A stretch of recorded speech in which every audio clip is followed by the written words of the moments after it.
Hello, everyone. Hold on. Oh. Recording now. Oh, what number is this? Should have looked that up. Oh, this is 30. 35. Yeah. Oh, yeah. Hello, everyone, and welcome back to another episode of the Milsurp World podcast. We're on episode 35 today. We are here with Aaron and Jared. So say hello, guys. Hello. How you doing? So we're going to be Tired. talking about... Yep. It's going around, man. Danny knows what it's like to be tired. Yeah, it's the parent fatigue, I think, is what You didn't know. It. No.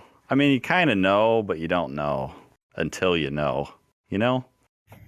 Okay, so today we're going to be talking about, I don't know, for like a better term, decommissioned military ammunition or decommissioned Milsurp ammo, which is like all the classic, vintage ammunition out there, like 30-06 or whatever that maybe is not really used in like frontline service anymore, but it had a heyday. And it's, these cartridges that us, military surplus collectors are, we know and love if we can get our hands on them. But the usage of them, in everyday life, or maybe by still some maybe modern militaries using them, these Milsurp ammo in the collecting market, or if you want to collect them yourself, and then also maybe some like modern copies or some some re-inventions or reinterpretations of vintage ammo that sort of happened. So I think that's what we're kind of go over today. Well, I actually have to go and put my daughter down. All right, so... podcast, shortest podcast ever. Yeah, shortest podcast ever. I'm done. I'll be back. Okay. But Jared and Danny will discuss, and then I'll come back in and randomly talk about M95s. All right.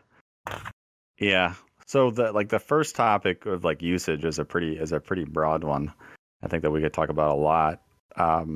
We can probably just start off by like our own like personal usage of Milsurp ammo, which is, I think for me, it's going to be pretty typical, which is just kind of shooting it at the range, dragging it out, shooting it. I actually don't shoot that much of it. I wish I shot more.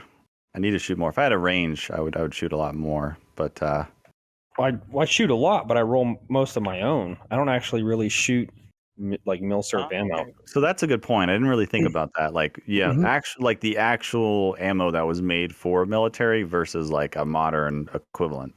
Mm-hmm. So what about either one? Like if you the stuff you rolled your own, like. Oh, I shoot that a lot. Like that's before the primer shortage, which we're in right now. I shot exclusively like my own ammo, but it was all of my military surplus rifles. I don't own anything that I can't shoot.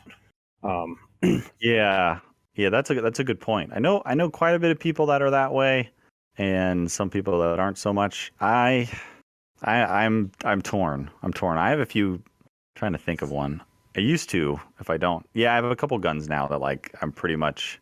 It's very hard to get ammunition for, but they're really neat guns. So some people, would rather just not collect a gun if they're not going to shoot it. Like that's kind of why I couldn't get into the big bore black powders. Yeah. Just because I know what that's a whole like rabbit hole, because I want to shoot this, but I can pay Buffalo Boar $5 a shot, or I could roll my own for $2.50. That's what it ends up being to me is I may be able to buy ammo to shoot it, but to me that is much greater of an expense than making my own and just reusing the brass. Even for stuff like 7mm or 8mm, like you can buy that readily, but I feel like it's more of a waste to buy it and shoot it than it is to just buy brass and reload it every time. Just personal philosophy. Yeah, I mean, I wish I reloaded more. Yeah. I had my setup and everything, but I don't really.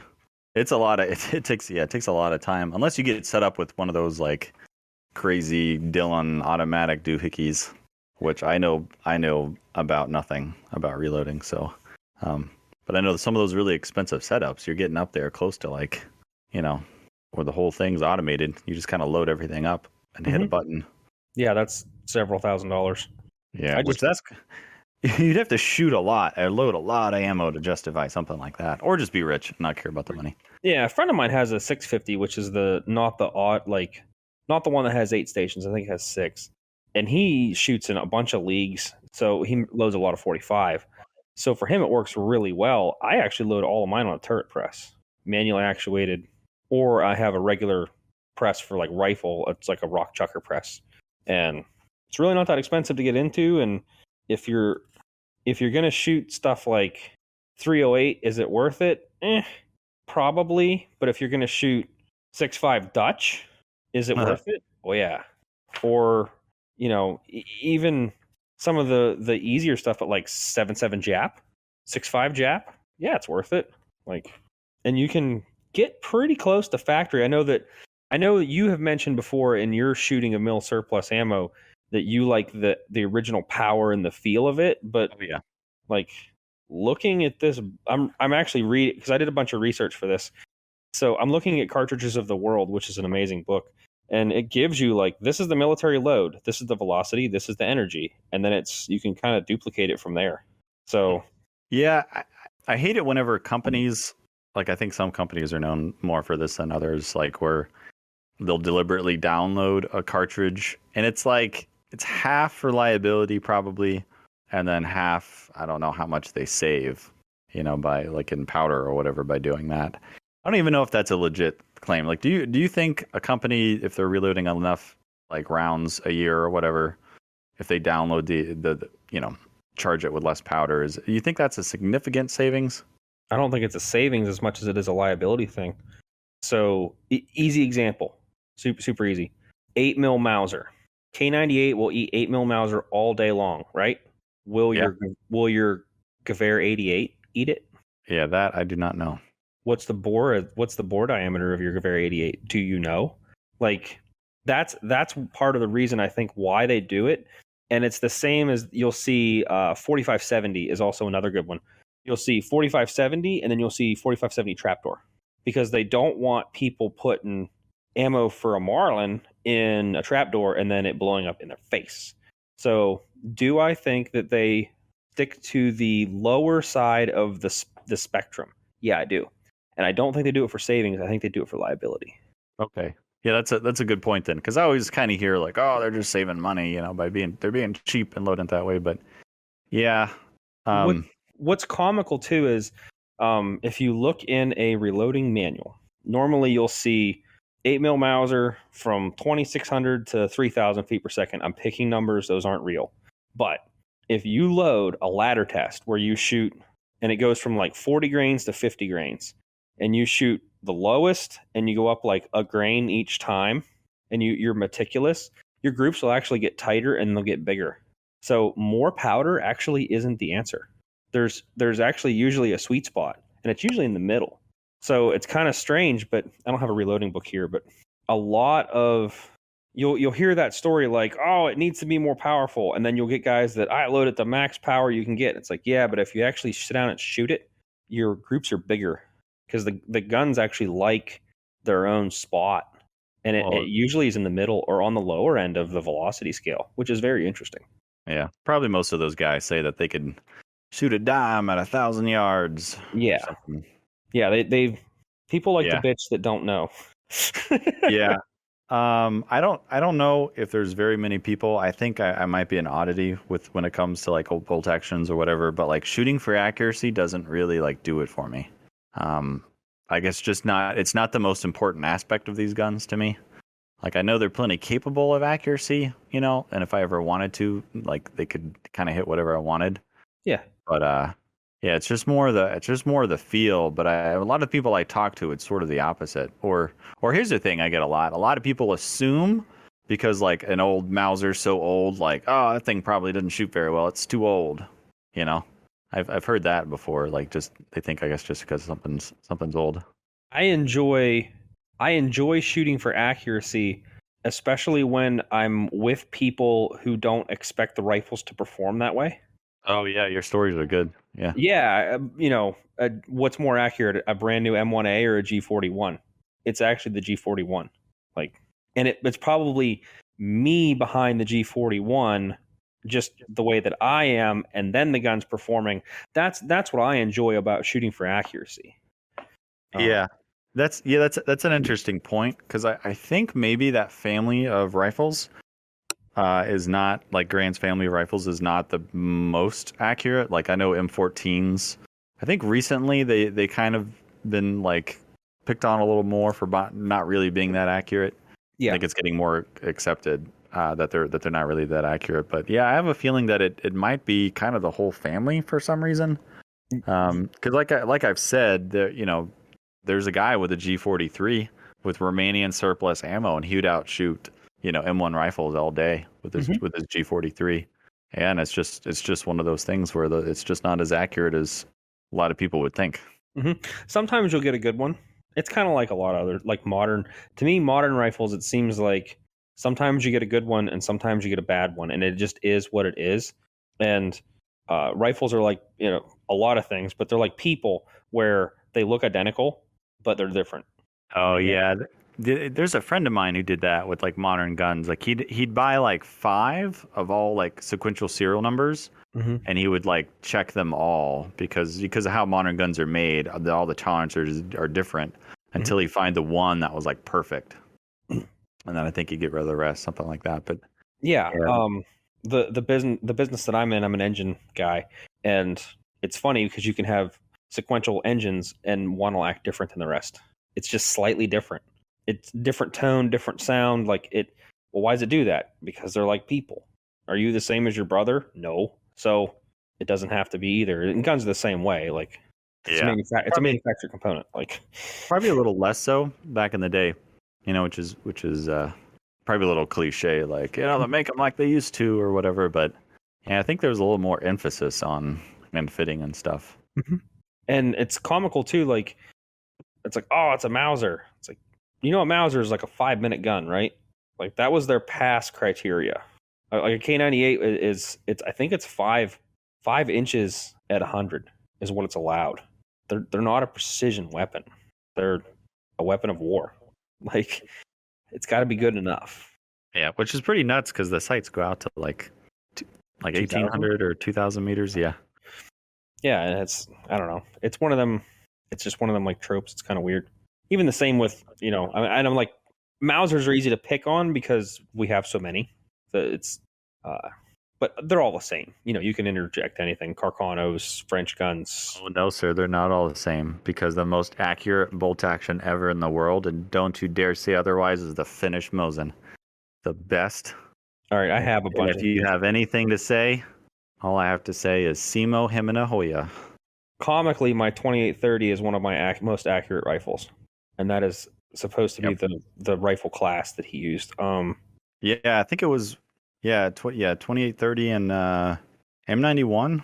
And something like that. They say. Yeah. Oh yeah. I've never heard exactly like his kills like broken down on like how many was the Mosin and how many was the Suomi, because I have a feeling that if you had to rack them up like that Suomi with like a drum mag or a coffin mag, that you get a lot more that way than the old bang, chuk bang, the bolt action. So I think a lot of people look at that kill count and they think like the Mosin is something special because he got all of those kills with a Mosin for sure. But it's like, I've never heard it broken down like in like a specific ratio of how many was the rifle and how many was a Suomi or other guns, Yeah. But, I mean, not discounting the fact that, of course, he was an excellent marksman and everything. That helps.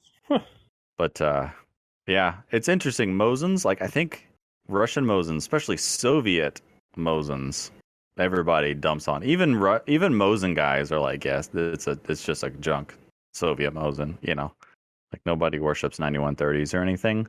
But you take that 9130 and you put a new barrel on it and put it in a new stock, put a little SA stamp on it, and boy, you got the best gun. Yeah. And I have a few 9130s and they're not that great. But the 2830 I have is awesome. It's actually better than the M39. A lot of people will claim the M39's better.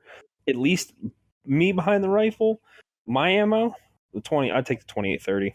Yeah, if the sight's identical. on both of them? They're very close. I think that the M39 has some more adjustment ability, but they're both flat. They're not that arch sight that looks like a bridge. It's not that one. Mm. But if you want accuracy, to me, it's actually my P17. Okay. All right. That's not what I expected you to say. You're going to say something like Swiss. Nope. P17 all day. We do the competition for turkeys and hams. You shoot an egg standing at 90 yards unsupported. And I've got them with a Swiss. I've got them with an M1, but I've got most of them with P17. You know, a lot of guys are angry typing comments. Oh, yeah. Come on down. No, I employ. Oh yeah, let's say I employ anybody. Come on down, try it. It's fun. It's actually a lot of fun.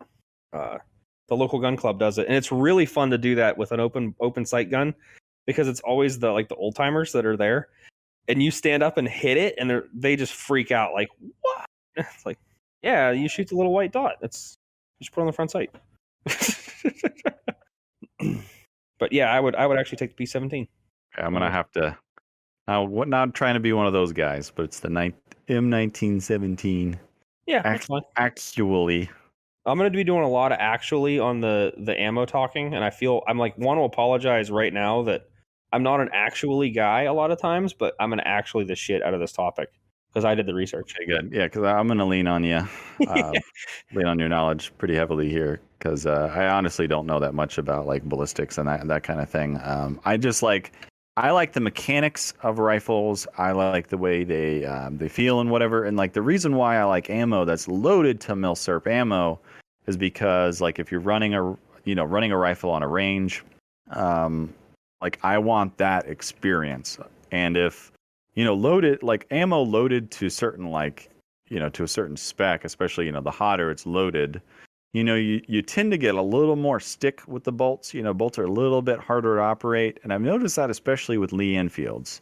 If you shoot a commercial loaded 303, it's pretty light. And I think that goes back to the liability aspect of it. A lot of commercial 303s are pretty light. And working the action on a Lee Enfield, just shooting commercial ammo, shoot that bolt just opens right up real easy, the extraction's easy and everything. But then you put some, actual, Mark 6 ammo in there, some, actual military surplus ammo.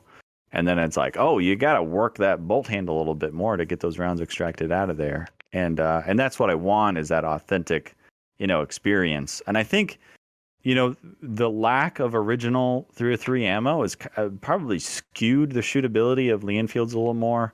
Because I think people just, you take a Lee Enfield out, you shoot commercial ammo in it, and you go, wow, it's a great shooter.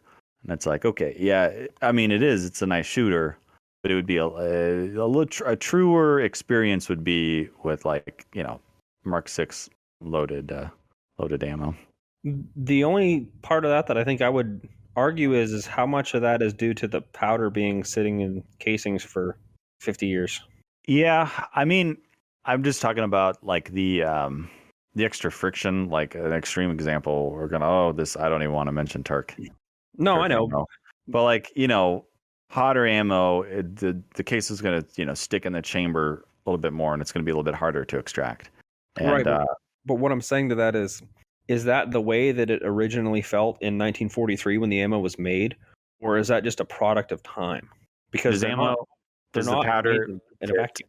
Does the powder get more or less reactive with time?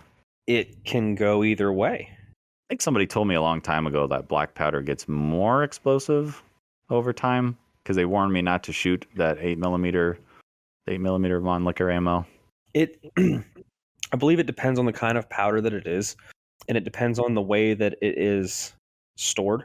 So if the powder in it becomes wet because moisture is seeping in through the case, it's probably not going to burn. So that would be a misfire, or you get the click bangs and stuff like that, right?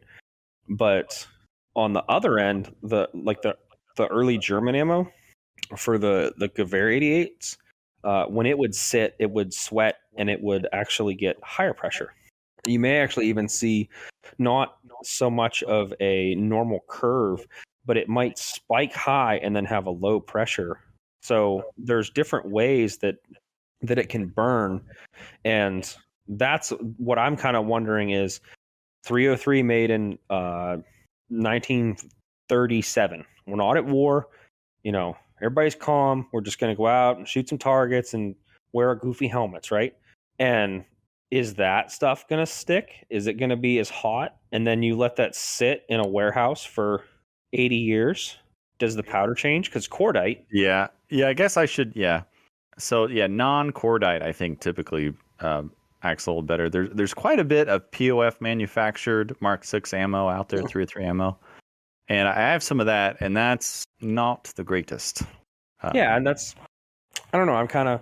I've often kind of wondered, like, what are because the book that I'm actually looking at, that I did all the research out of this for, fantastic example. So Swedish Mauser ammo, military loading, 139 grain ball ammo, right, is 2,600 foot-pound or 2,600 feet per second and 2,100 foot-pounds of energy. You can load 140 grain projectile, which is the same weight, at 30 less feet per second and 30 less foot-pounds of energy. You'd think it'd feel the same, but is that ammo that you loaded at the same velocity and energy going to feel the same as ammo that was loaded in the 40s? That is my question. Yeah, that's a good one. See, that's one of those things we'd have to do. Yeah, because you wouldn't want you're Winston Churchill.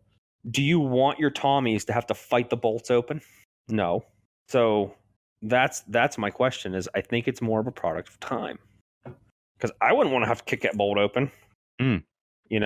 Yeah, I guess then you get a lot of things of like storage, storage and that sort of thing coming into it, which is something I've definitely run into. It seems like 765 Argentine, coming from South America, that's some really low ignition rate ammo. I have Ecuadorian 8mm that I got off a friend of mine for like really cheap. It's cute little stuff in a little box, and a lot of it is double striking primers. And then it'll go off. Yeah, I got some of that stuff when it was going around a few years ago. Yeah. It's I've collected a few nationalities of 8mm Mauser ammo, and I was thinking about one day doing like a video shooting all the different types of ammo and talking about it. But then again, it's hard to talk about it because I don't know how this ammo was stored. You know what I mean? If you got a tin of it and you open up the tin and it's been sealed and kept good, and I feel like that's a good then you can talk well about an ammo. But that's Romanian 8mm. Yeah, that's I know why it does so good. Like nice and stored, controlled environment. That ammo is the good stuff, man. Romania isn't. Didn't talk about it. People are going to buy it up. Yeah, it's going to go even higher. I mean, honestly, and it also I think depends too. Like, would you rather shoot brass German ammo or steel German ammo? Yeah, it depends on the gun. Yeah, because I would rather shoot brass German ammo because that's the good ammo. Yeah, if I was shooting a machine gun, I would want to shoot brass probably, because that's what the guys, the soldiers wanted to shoot was brass out of the machine guns. Yeah. Shooting a rifle, I'd probably go either way. I don't know if it makes it like a bolt action. I don't know if it makes a huge diff. But semi-auto, I'm doing that steel case. Oh yeah. Yep. There's been at least I'm gonna say there's been at least 2 G43s that I know of that have been blown up from Yugo brass case ammo. Huh. Yeah, I've seen the pictures. That is the other reason that I hand load is quality control. Yeah. So, apparently it looks like ruptured cases with the brass. Yeah. Which something like Romanian, you're not going to run into that. Also, it's steel case. Steel rupture. So, I've had a Soviet 7.62x54R. I've had that rupture in a Mosin. Yeah. Well, not saying it won't, but I guess odds. Mm-hmm. That's the reason that another reason I hand load is because I get no click bangs. I know how much powder's in my rifle or in my casings, and you can tune them so that way you get the proper amount of gas. Because if you reload for a gas gun, M1s, M1As, G family, you have to load them a little differently because you have to take into account the operation of the action. So you can do a little better at quality control, so you don't destroy your stuff. Yeah, you kind of sound like a car guy with like fine tuning everything and making sure the gas is right and everything. I'm an engine funny. guy, man. Like, Yeah, that's what I mean. Yeah, like, because a little bit of that bleeds over into yeah, guns and it's stuff. Yeah, like yeah. mechanics. You can get really into it. It's kind of fun. I don't like precisely measure every granular of powder that goes in, like, and weigh all my. Nah, I don't have time for that. But I know what's in there, and I know that it's within yo range, and it's not gonna kick the rifle to death. Not me. I don't care about me. It's not gonna kick the rifle to death. You mean you don't count every grain that goes in? No. Then you ain't a real reloader if you don't count. I employ anyone to reload 5.77 Snyder. Go ahead. I actually have a lot of cool stuff like that. I enjoy reloading. I enjoy the process. It's very calming to me. It's kind of like figuring out how to make something work and convert things over and use what you have. I enjoy it. Yeah, it is neat. So going back into like other types of usage, I guess we were talking about like, reloading, plinking, accuracy, and probably one I think we both missed is hunting, which I think quite a few people do. I think historically it was done out of necessity, but I think now recently it's sort of done more out of like either nostalgia or just for the love of milsurps. Mm-hmm. I know just speaking purely of cartridges, I know a lot of guys in Scandinavia that still use 6.5 Swede for hunting, big game, and up in Scandinavia. So if it'll take down a big old moose or elk or reindeer or whatever they hunt up there, then I know it's got to be a good cartridge for that then. Mm-hmm. I actually like it. I'm not a hunter. I don't really do that. I don't have time for that. But if I was to go, I would probably take just one of my random rifles just for the fun of it. Like it's also more of a little bit of a challenge. Yeah, that's what I mean. It's like for the love of milsurps part. Yeah, it's having an excuse to take a milsurp out and carry it around. I guess another excuse other than reenacting to take a milsurp out and carry it around and use it and shoot it and stuff like that. Yeah. Which is fun. I did that a little bit in Florida. I don't really hunt, but I'll shoot. I do like varmint shooting. Yeah. I did that in Florida, and so me liking milsurps, I would quite often would grab a milsurp to shoot a hog or whatever. Like the M1 was my go-to for a long time there for shooting hogs, and 30-06 is very, very capable of taking down hogs or Sasquatch or whatever you run into out there. Really. Here too, I know where you are. They have corn, but we have woods, and you really don't shoot more than like 100 yards. You just really don't. My brother has a new 6.5 Creedmoor, and it's a nice gun. And he's like, "Oh yeah, I can shoot this to 1,000 yards." I'm like, "Where?" Yeah, that's East Coast problems, man. Yeah, yep. He's like, "Touche," okay. I'm like, the most you're gonna shoot is like 200 if you're lucky in a field. For around here, usually 100 yards. Yeah, it definitely opens up the further west you go. I got kind of spoiled in Utah, man. That was just amazing. Just open, for thousands of yards in all direction. I will be seeing that soon, in 1 month. Oh, nice. Yeah. Yep. It's good. It's good stuff. Did you say you're going to St. George? Yes. Yeah, cool. So you'll get to go. Yeah, the closest BLM lands in St. George, Utah is technically northern Arizona. So you'll get to go to Arizona too. But yeah, you just drive into the desert and just pick a spot, like the most beautiful spot. And I did some videos there like a year or a little over a year ago where I shot my the Moss 49-56 and Japanese 6.5 and some 32 pistols. And dude, the sound that those rifles made, that's like one of the most comments that I get on those videos is that like, wow, it sounds amazing. Yeah, because the echo of the Yep. That's amazing. Yeah, the gunfire reverberating off the mountains. Oh, which is Othniel's like shirt that he just did, the Tapum.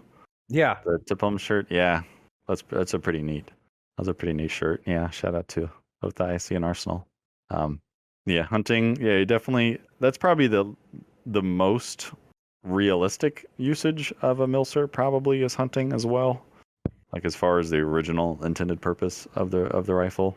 Um, I That guess other than it being used in like a third world country or whatever by Ethiopia, this is what they have. yeah, or Philippines. I Yeah, think Philippines. I think yeah, I think the M1 rifle's still going fairly strong in the Philippines. I see quite a bit of pictures of dudes with M1 rifles out in the jungles. And I don't know if they're as common as they used to be, but every now and then you'll see an M1 carbine in Israel. Yeah, I know what Yeah. you mean. Handy little rifle. I feel like an M1 would get heavy after a while. They're kind of heavy. They're heavier than they look. Yeah, I think the I don't know if it's cliche now, but everyone says is that they want, if you're going to carry one around, you want to carry the M1 carbine around, but if you're going to fight with one, then you want a M1 rifle. But you carry it a lot more than you shoot with it, so that's just like wanting your cake and to eat it too, sort of thing. I wouldn't want to get shot with either one. Yeah. That's my famous why do you carry a 380? It doesn't hurt. It won't hurt anyone. I'm like, can I shoot you with it? And no one has said yes yet. Like, yeah. Now, it wouldn't hurt. Okay, devil's advocate for that saying. I've heard that a lot, and I've had a long time to think about it. Because back in my day, I probably wouldn't want to be shot with like a paintball gun or a BB gun as well, but I wouldn't carry one of those for self-defense. So that's the devil's advocate part of that saying. I'm not saying it's the best. That's not what I'm saying. I'm not saying it is the best. I'm just saying it would hurt, and I feel like that would probably help because I've not been in combat, and I hope I never have to be in combat because it would be a bad day for me. Yeah. But if you start to return fire on someone who has not been in combat, how are they going to react? You don't know. So and that's kind of an interesting thing I think about a lot of these pistol cartridges. Like guys are talking about 380 and 9mm and 45 or whatever, and like it's probably most obvious with 45, but like all these cartridges were military cartridges, like usually first. Maybe not the 32 because I think that was for commercial market first. 32 ACPs, John Browning's 1899.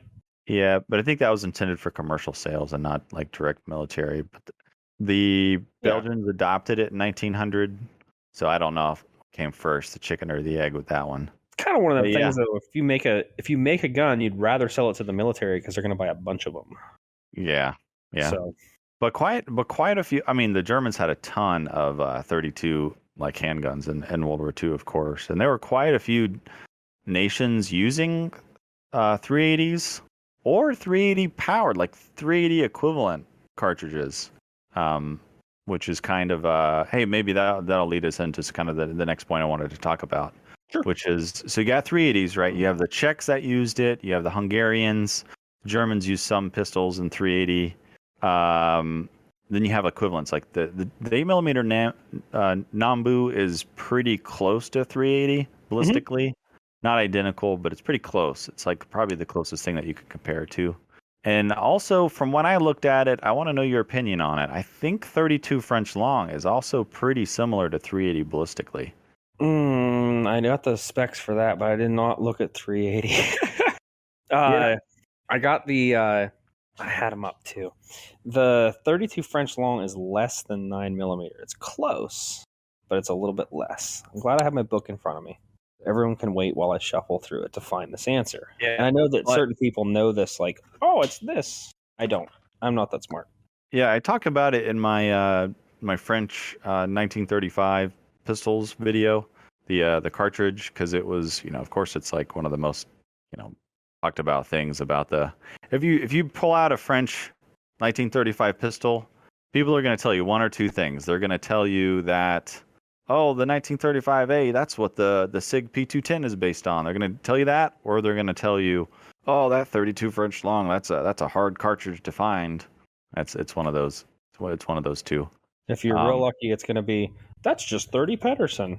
Oh, yeah, you'll get that. So here's some specs. 7.65 by 20mm, right, which is 32 French long. It's 77 grains going at about 1,100 feet per second. Is that correct from what you're saying? Yes, and It's 210 foot-pounds uh, energy. 380 is nowhere near that. 380. So what I found for 380 is that 380 is 90 to 95 grains. What are you saying for that? Yeah. And that it's about the same. It's about 1,000 to 1,100 feet per second. 900. So okay. So what I found was a lot like a hotter spec for 380 because at about 1,100 feet per second, you have 250 foot-pounds of energy, which is quite a bit more than 32 French long. So I don't have like a calculator in front of me to figure out the if it was like a little bit like say 1,000. If we split the difference at 1,000, then you're looking at almost identical probably to 32 French long energy wise with a heavier projectile. So yeah, I see what you're saying. I guess it depends on the loading because I'm looking at this has a bunch of loadings for it. I guess it's close, but I would say it's a little bit hotter. Which one's hotter? 32. At least in this book at this section. Yeah. Well, the research that I did, it seemed that 380 was just a little hotter, just a little bit more energy, and it was because they both went about the same speed, and it was just the weight of the projectile made it deliver a little bit more energy. But if we split the difference and say they're exactly the same, right? Like if I'm saying a little more, you're saying a little less. If we just say they're almost identical, then you got the problem of 380 is 9 by 17, and 32 is by 20 millimeters. So you have, and it's one of those things where 3 millimeters it's not nothing when it comes to handgun rounds. No. I guess you do get a little advantage though with the probably ammo capacity wise with the 32 French. I'm guessing you would, in the same like magazine dimensions, you could probably get a little more 32 French long. Yeah. But man, if they shorten that cartridge up just a little bit, I'm not sure why. Maybe they had to be a little bit longer if it was a little bit skinnier. Maybe they had to have it like that. But well, yeah, you got to fill the case up. It's a internal case volume. Yeah, but that's definitely it's. I think performance wise, it's pretty close to 380. I don't think a lot of people recognize that. Because I thought I saw a thing where 32 or who's it? Federal just came out with 30 Super Carry or something like that. 30 Federal Super. Yeah. So which I have a lot to talk about that because I know we mentioned it before. However, I need to put a quick pause in here because my wife's not home and the dog is throwing a fit. So I need to get him some water. So just give me like 30 seconds. And I'm sorry if you got to cut this out. I'm sorry. You know what I mean? That's okay. Yeah. So 2 seconds. Okay, you still there? Yep. Sorry. She's out on a trip this weekend, so I'm home by myself. And normally she's like really cool and takes care of the dog and gets me beers when I'm podcasting, but she's not here. Beers. Yeah. Dang. Yep. She's awesome. All right. Yeah. So 30 Federal. 30 Federal Super Carry. So I saw Ian post something when he heard the announcement, and he said something about it basically being a 32 French long equivalent, or he thinks it might be. So I'm going to be very controversial and disagree with him. But I'm going to tell you what I think is the closest to it. And I looked over 8 cartridges to find the one that I found closest. And I would like to congratulate Federal on making a copy of 30 Luger. All right. So, some quick statistics for the nerds like me. The weight of projectile is the same at 100 grains. Okay. The foot-pounds is Federal first. 347. 30 Luger is 325. So, slightly less. The velocity, Federal, 1250. 30 Luger is 1220.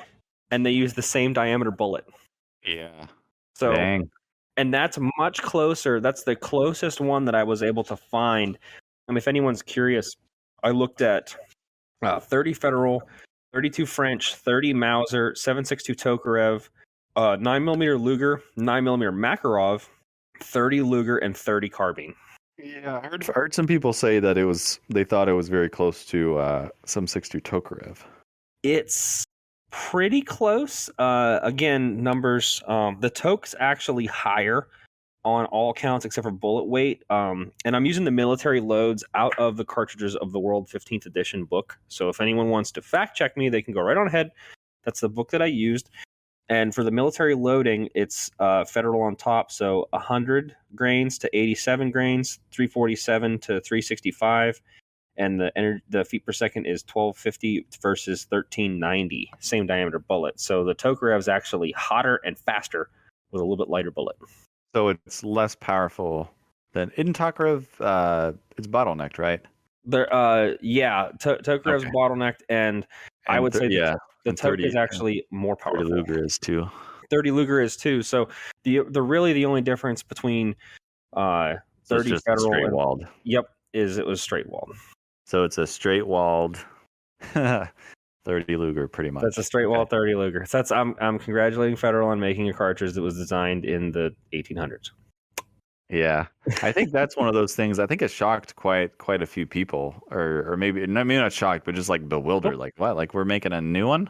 Yeah, because I'm sure people are going to think about like 45 gap and 357 sig. These cartridges that, like, I don't know about 45 gap, but 357 sig, I never quite understood because it seemed to be just kind of like a 9mm Magnum.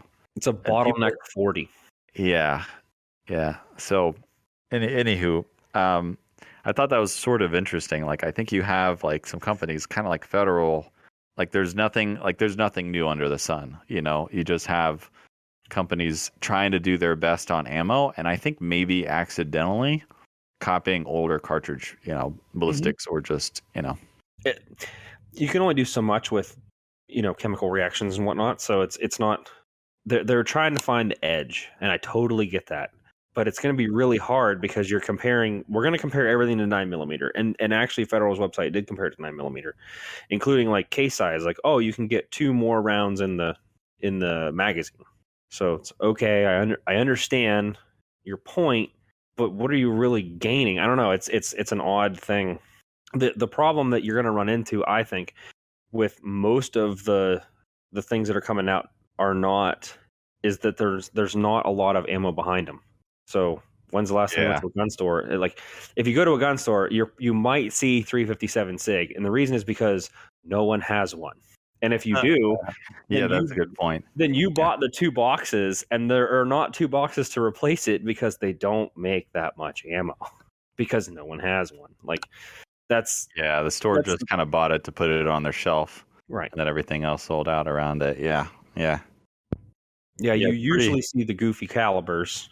Yeah, that's pretty interesting. So going from this 30 Super Carry now to something that I really like is the 6.5 cartridges, and seemed like, in the late 1800s, 1890s, there was like this. It was this big heyday for 6.5 cartridges. Maybe even starting in the late 1880s, I think, when like 6mm kind of hit the scene.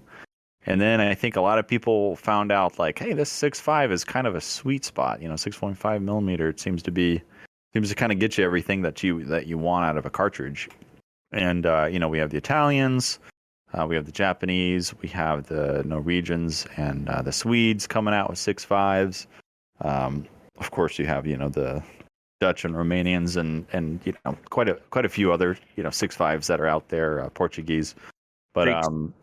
Greeks, a lot of those like 6.5 quote unquote Mannlicher cartridges, and it's just it's pretty interesting. So you have a lot of these like base cartridge designs, and with so many vintage 6.5s out there, I'm still surprised that there's a lot of like modern 6.5s out there.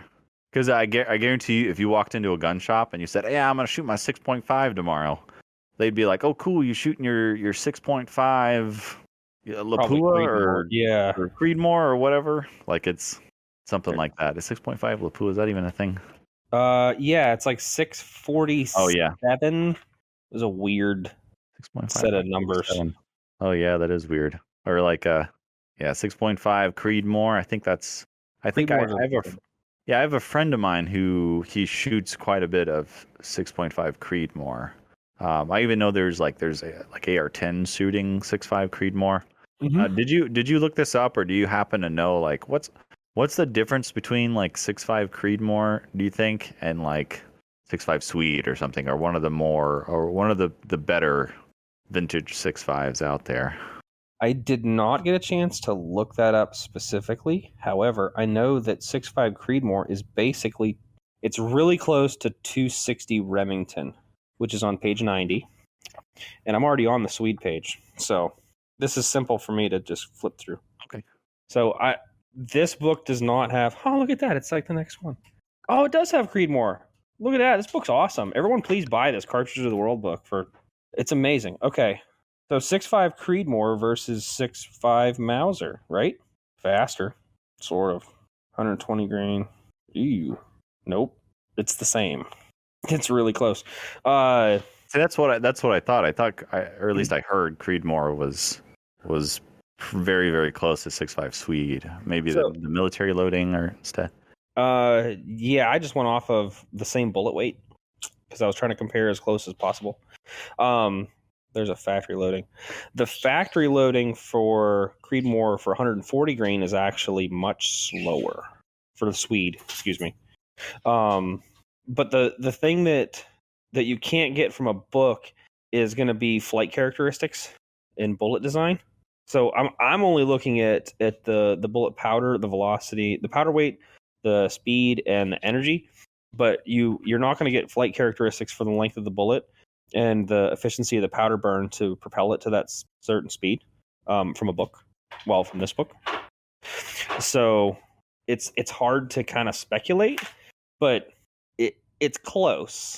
But yeah, that's always one of those things that it sort of intrigued me.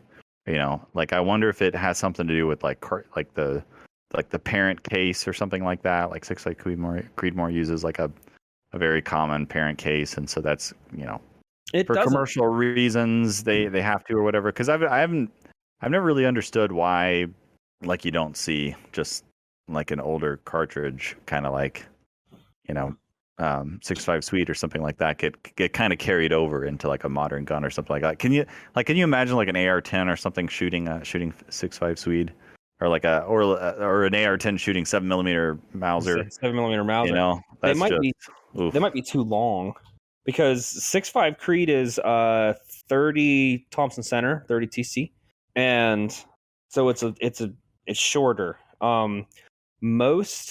Most cartridges, there are 4 parent cartridges. I know I've said this on other podcasts.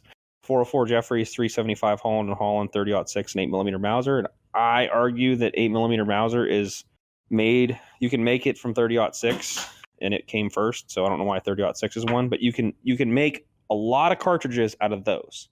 So those are like the normal 4 parents, right? The problem ends up being with like 6.5 Swede versus 6.5 Creedmoor is action length. The Creedmoor is much shorter, so your action length can be shorter, whereas the Swedes are longer, so you need an actual full length action. Same with 308 and 30-06. They're basically the same. They're very similar, but you can shoot 308 out of a short action. You can't shoot 30-06 out of a short action. Yeah. I think that's why. Who was it? The Marine Corps that they bought a bunch of. Was it Winchester 700s or something like that? And then Model long 70s. Actions. What is it? They're Model 70s. Model 70s. Yeah. And the long actions for, because I guess they thought they were going to use 30-06 at one point, but then they ended up just using 7.62 by 51. So they just have the worst of both worlds, I guess. Yeah. They I use. think that was done during Vietnam, wasn't it? Yeah. Kind of when that switchover was happening. The action length, which action length is the pull of the bolt, how far you have to pull the bolt back, is mainly the main reason for Creedmoor. I did some research, but I didn't get to write a bunch of stuff down like I have for the 30 Fed, and then I know Aaron wanted to talk about some stuff. I got a little bit of stuff wrote down for him, and I ran out of time. Yeah, that's okay. So, but action length is the main issue. Comically to me, 308 is 30. It's 300 Savage. If you've ever seen one of those, I have one, and it's really close. It's almost identical. I think 300 Savage is a little bit less power, but the overall case length is pretty much the same. It shoots the same bullet. Was that a coincidence, or I thought they just shortened 30-06 for by 51? They did. They shortened 30-06 for 51, but it's just one of them, like, they reinvented the wheel and like, oh, we'll make a shorter case, and we made 300 Savage. Like, yeah. But again, there's only so many things you can do, right? So, it's like just kind of interesting, like how many times people reinvented the wheel, and they come up with a wheel almost identical to a previous wheel. Yeah. The Japanese are like, we don't like 6.5s. We're going to use something bigger. Let's make 7.7, which is a 303 with no rim. It's the same. Like, if you didn't know that, it's identical. I don't know if you can use the same dies to make it, but it's the same everything else. Oh yeah, that's a good point. Yeah, I guess just like the case holder at the bottom would be the only thing. Yeah, it's. I'm not saying do that. Hey, that'd be interesting to try out though. Hey, if you're ever got some time, man, see if you can do that. Yeah, reload 7.7 using 303 dice.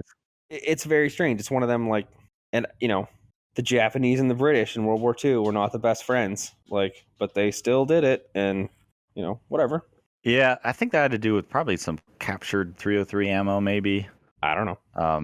I'm thinking maybe they must have looked around and saw, because it is identical. So like they must have, when they captured Hong Kong or something, they got a bunch of British ammo. Something like that had to have happened. I mean, they don't they don't interchange directly. I mean, because I don't want people to be like, well, actually the 303s are rimmed round. Like, I know it's rimmed round, but the dimensions are the same. Like, yeah, I know. Oh man, I had one time I said 7.62 by 54, and then one guy goes, oh, by 54R. Like he stopped me talking to correct me, but say R, and I'm like, dude, of course it's R. Like everyone knows it's rimmed. Yeah. Like it's not. If you're gonna be that anal, you got to say it about every rimmed round. 4570 R. Okay. Yeah, and that's one of those weird things. Yeah, it's not said for that. It's 32 Winchester Special R. Yeah. It just, you got to come way out of left field then. Like, it's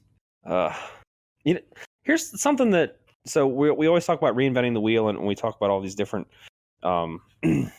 new cartridges that are out, that it's something kind of strange that I don't know if they do anymore, is belted rounds. Oh, I heard you and I don't understand belted rounds. I heard you and Aaron talking about this. A belted round is like 375 Holland & Holland. If you want to look one up, I'm pretty sure 375 Holland & Holland's a belted round.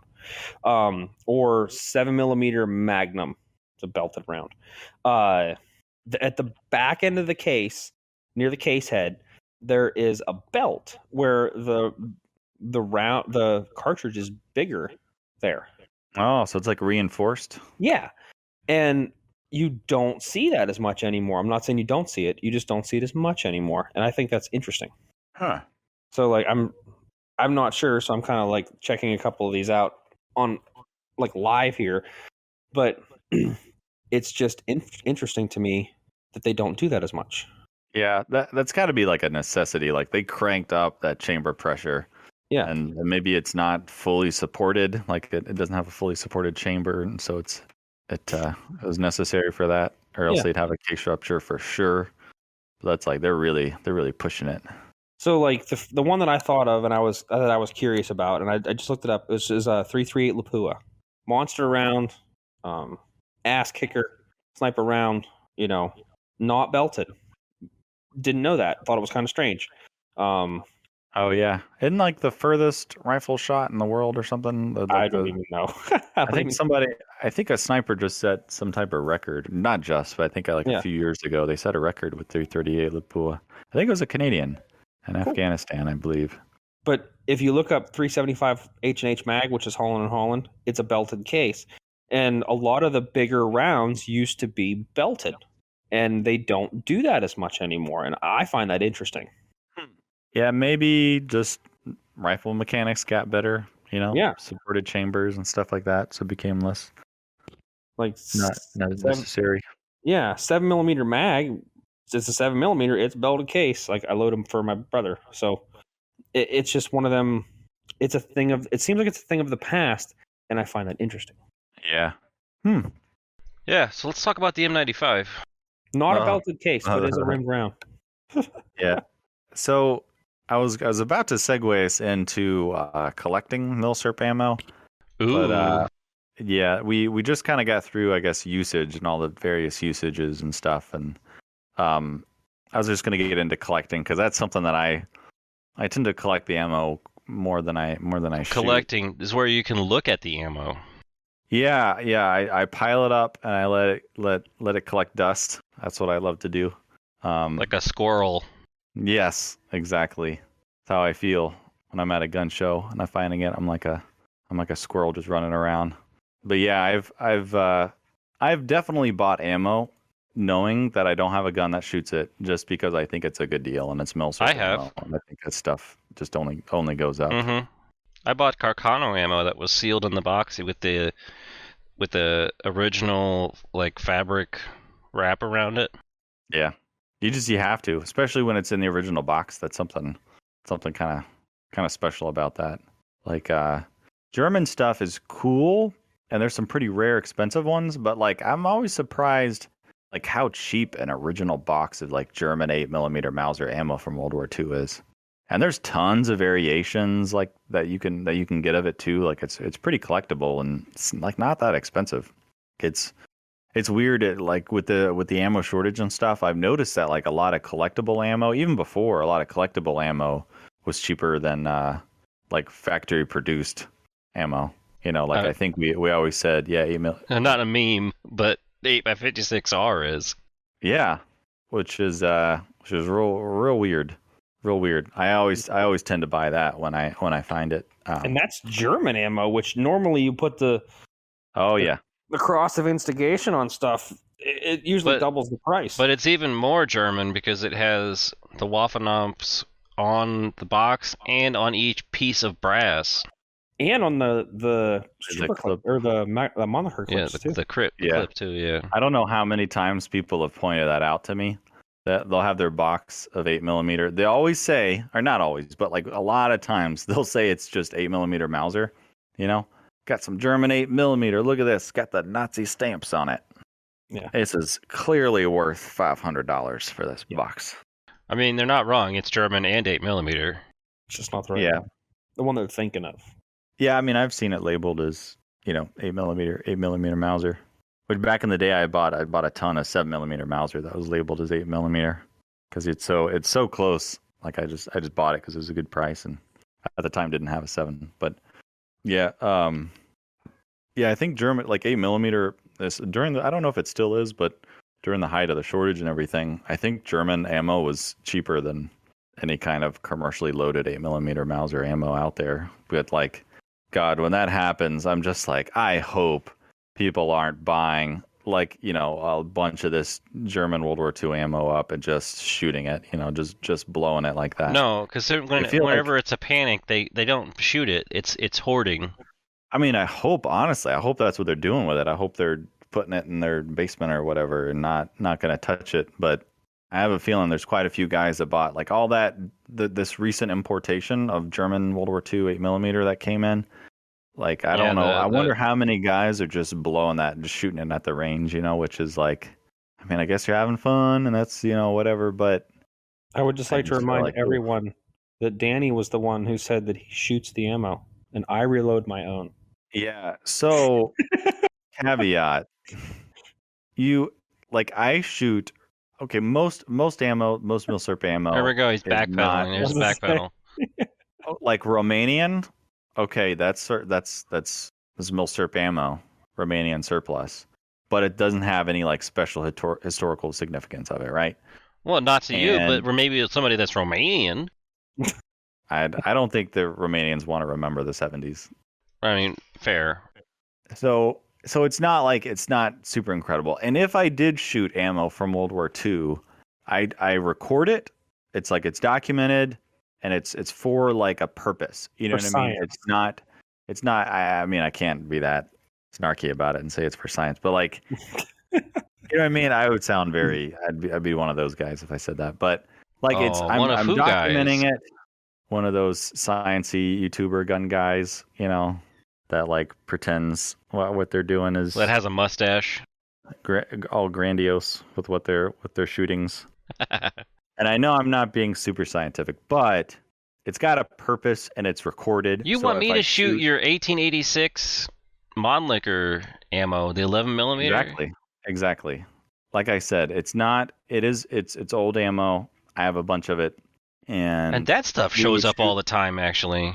and it's weird. It's weird It's how like often I see that ammo. random shows up everywhere. Yeah, I and the will- prices are random. I will most random that. A buddy of mine gave me a couple of rounds of that he found in his father's shed in West Virginia. Yeah, I don't know where 11 millimeter Vernal was that has been distributed so evenly across the United States. It's like they sprinkled it out of a plane.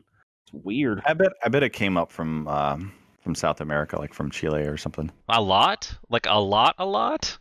Yeah, probably. I don't know when it happened, I don't but know, I would bet that's what happened. Because I'm It's trying to just think. so weird. Other than Austria, the only other country that bought a bunch that I know of is Chile. Yeah. Oh, They probably didn't shoot it. No, they didn't. Well, they did during the little civil war that they had. They shot it, but then they ordered a bunch afterwards too. Back up. Yeah, and it's weird. And then even after 8mm like Monlickers came out, they still ordered 1886s and 11mm. It's kind of odd. I never really understood why they did that. Maybe it was cheaper or something at a discount. I don't know. It had to have been price. I mean, that's what negotiations mostly went to with South America. Yeah. So I think there's different reasons for buying like vintage ammo. You have the cheaper stuff like, you know, Bulgarian 7.62x54R, you know, you have that stuff. Yes, it's military ammo. No real historical significance to that, right? Made in the 70s. Yeah, so just, you know, you can just go out Chinese surplus. Chinese surplus, right? That was a common one for a long time before they banned the importation. Mm-hmm. That was And now surplus. I thought that was just commercial. Was it? The 7.62x39 stuff. I think that was commercial made. I don't know. Somebody's probably going to be like, actually, it's made by the military arsenal, and they just put it in commercial boxes and sold it. It might be something like that, but I've always assumed that. Oh, like the SKSs were made by the military arsenal, but they were slightly different. Well, I think they had both, because I think there's Arsenal made like military Chinese SKSs, and then I think there's also like Narinkos. Narinkos. I have a Narinko. Yeah, so it's like I don't know what the difference is between the two. I don't know why Narinko made them two, other than just to sell them. Yeah, I thought it was export. Yeah, which is pretty interesting. But the Type 56 SKS, it's a Soviet pattern, right? It's just the Chinese got the Soviet technical pattern for the SKS. But I feel like the real Type 56 is the AK, because the Chinese and the Soviets, they kind of became frenemies at that point, and the Soviets didn't give them the AK technical package, so they just kind of were like, screw you guys, we'll have our own AK with Plychek and hookers, and they made the glorious spiky boy Type 56. I don't know enough about AKs. Yeah, I don't either. Okay, so you ever see an AK and it's got the fixed bayonet that swings out like an SKS? Yeah. That's the Chinese AK. Pretty much only the Chinese did that with their Type 56. It's like I said. Time out. Mm-hmm. Is there two Type 56s? Yep, Type 56 SKS and AK. Yeah. Okay, now I'm up to speed. Okay. Yeah, I did not know that. So. Yeah, a little confusing. All the types. Oh my gosh, type this and that. It's a little confusing, but yet I can name every Mauser ever. Yeah, because there's like Japanese types, and then there's Chinese types, and Siamese types. And sometimes, types. Thailand did types too after they switched into using the Japanese leftovers for like the police and stuff. When did the Kingdom of Siam switch to Thailand, I wonder? Oh, that was in the 40s or 50s, I think. Hang on. Yeah, but it's supposed to be something different now. Is it? Yeah. I think officially... Oh, 1939 is when it switched to Thailand. Everyone's frantically Googling. Speaking of Thailand, do you want to hear a bad joke? Oh, is this going to be getting us flagged on YouTube? Maybe, I don't know. It was in Malaysia. Man who walks through airport terminal sideways is going to Bangkok. Ah, is that an old Chinese proverb? I don't think I didn't say it was a good joke. Yeah. Jeez. Damn it. What is that country now? There's a little country, I think it's an island over by Malaysia they changed their name. I can't remember what it was. But there's a few of them. People will tell me in the comments. I don't remember. Anyways, moving on swiftly. Hanai? Wait, Hainan? No. I've already given up. All right, I've given up now. So, collecting it, I collect Milsurp ammo half for like a video that I can have like the correct like vintage ammo to run through a certain Milsurp. Like in my never shot a Milsurp video, I in those videos I try to use actual military surplus ammo that people are running through. That way, all the rifles are kind of on a level playing ground, you know. So, if it's like Lee Enfield versus Mauser or whatever, they're both using military spec, actual military ammo. So that way, you don't have any of the Lee Enfield guys saying like, "Oh, well, this doesn't have the right rim," or anything like that. It's like, nope, it's all perfect. It's all a level playing field. So I collected because of that. Some ammo, like I said, that recent batch of German 8mm that came in, I bought that just as like an investment, sort of. Like, I didn't, I just wanted it just to put in the collection. I'm not really going to do anything with it, and I know it's just going to go up, and that's a kind of a good thing about Milsurps in general, but especially ammo. The ammo, I think, is one of those things where sometimes people want more than a gun, Like if you had $2,000 and buying $1,000 rifle and then $1,000 worth of ammo is probably a better thing to do than two rifles, like a lot of people might want to do with that. People are always going to want the ammo. But I want to hold the gun. Yeah, I'll take the gun. Yeah, pattern collectors are weird. Because then I have two guns. But if they're like identical guns, though, who cares? No, they're not identical. They have different serials. Oh my goodness, the serials are. See, like that's one of those things I can't. I just traded one. I sold one. Oh, so now he only has 4. Yeah. And I got to that point where I'm just like, yeah, they are just kind of all the same. Like I kind of just want like one, like an early, a mid, and a late. Yeah. Just kind of all made by the same, and like, because they're just kind of all the same. I'd like to expand my pre-war acceptance stamps M95s, which are very hard to come by. Yeah, I bet so. What if you found a pre-war acceptance one that had a big old swastika stamp next to it? I'd still buy it. I don't have an example of a swastika one. Oh yeah, I forgot about that. This is what happens when an idiot buys a rifle. Not you, the person who puts the stamp on it. No, yeah, I'm still an idiot. Yeah, probably an importer. I was not calling you an idiot. Yeah. So what are you guys' thoughts on collecting ammo? Is it like, because it might get to, I don't know when like hoarding becomes a thing where it's like, okay, you have enough 7mm Mauser ammo, Danny. Like, why are you buying it?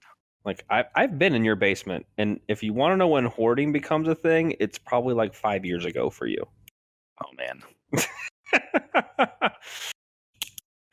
Danny, I actually don't have that much ammo, so. Yeah, so Danny knows I don't have much ammo either, and I don't collect vintage ammunition either. I have some older military surplus stuff that I found randomly. Like we have that stuff we bought in the 7.65 by 53, 54.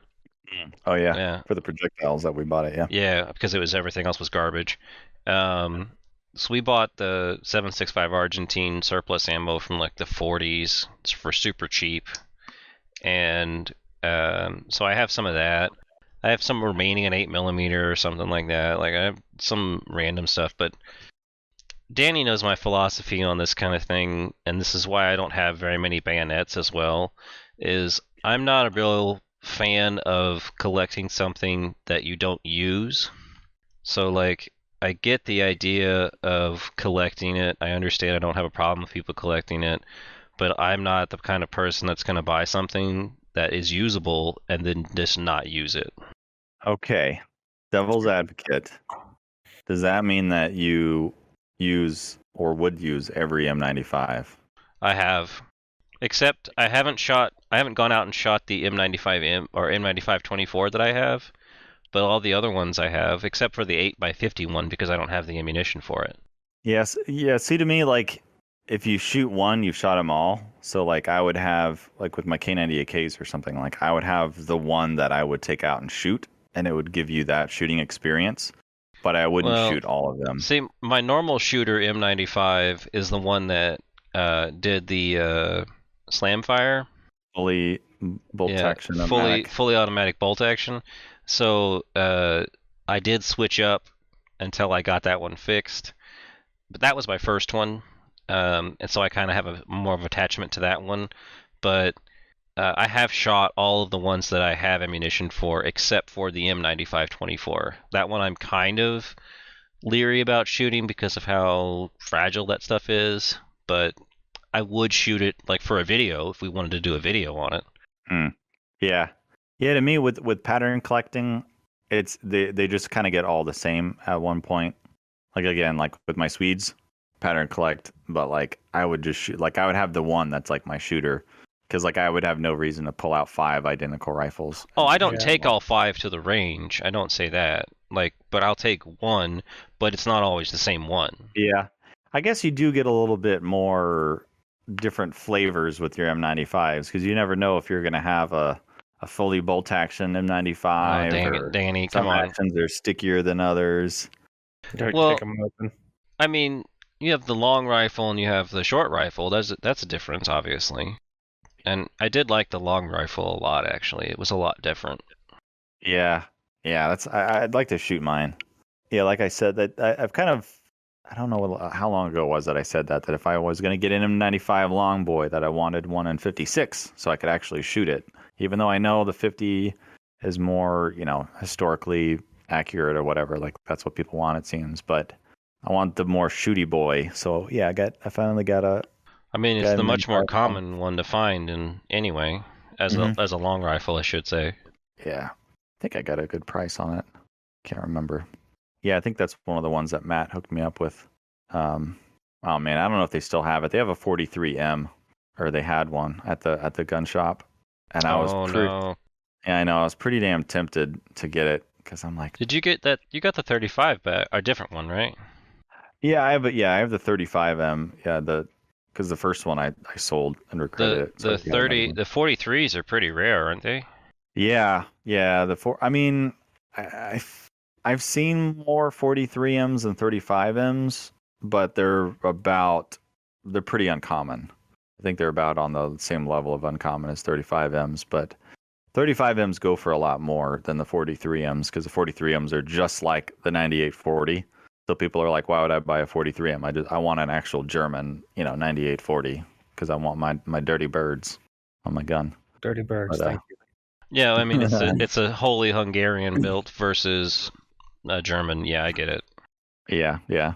So, but anyway, that's my view on collecting Milsurp ammunition. It's not something that I personally would do, even though I do have some. It's not something that I'm going to go and seek out to buy, unless I was doing it to sell. Yeah, I hardly ever seek it out unless I need it to shoot. But just because I'm constantly going to shows and stuff like that, I come across it, and I just tend to buy it. Like, all my 6.5 Swede that I shoot in my videos and stuff is all 6.5 Swedish military, because I've come across good deals at various shows.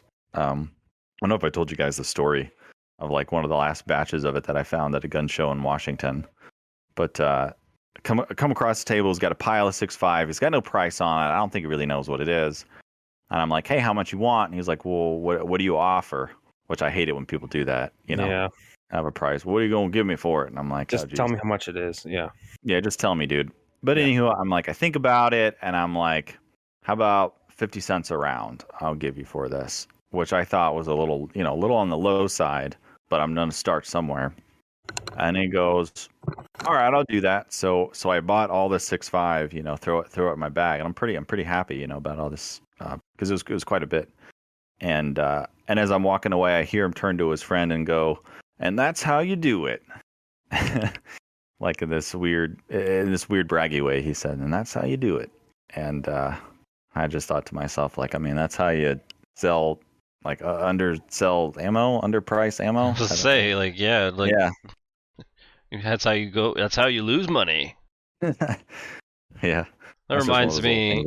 That reminds me at an auction I was at one time where there was an M1 carbine being auctioned off, and the guy in front of me was an older guy that was bidding up on it, and I don't remember what it went for, but this was, a decade ago or so, and it ended up at like $800 or $900, and he goes, I've seen those go for $1,200 at a pawn shop, and I'm like, yeah, but they're not gonna sell it.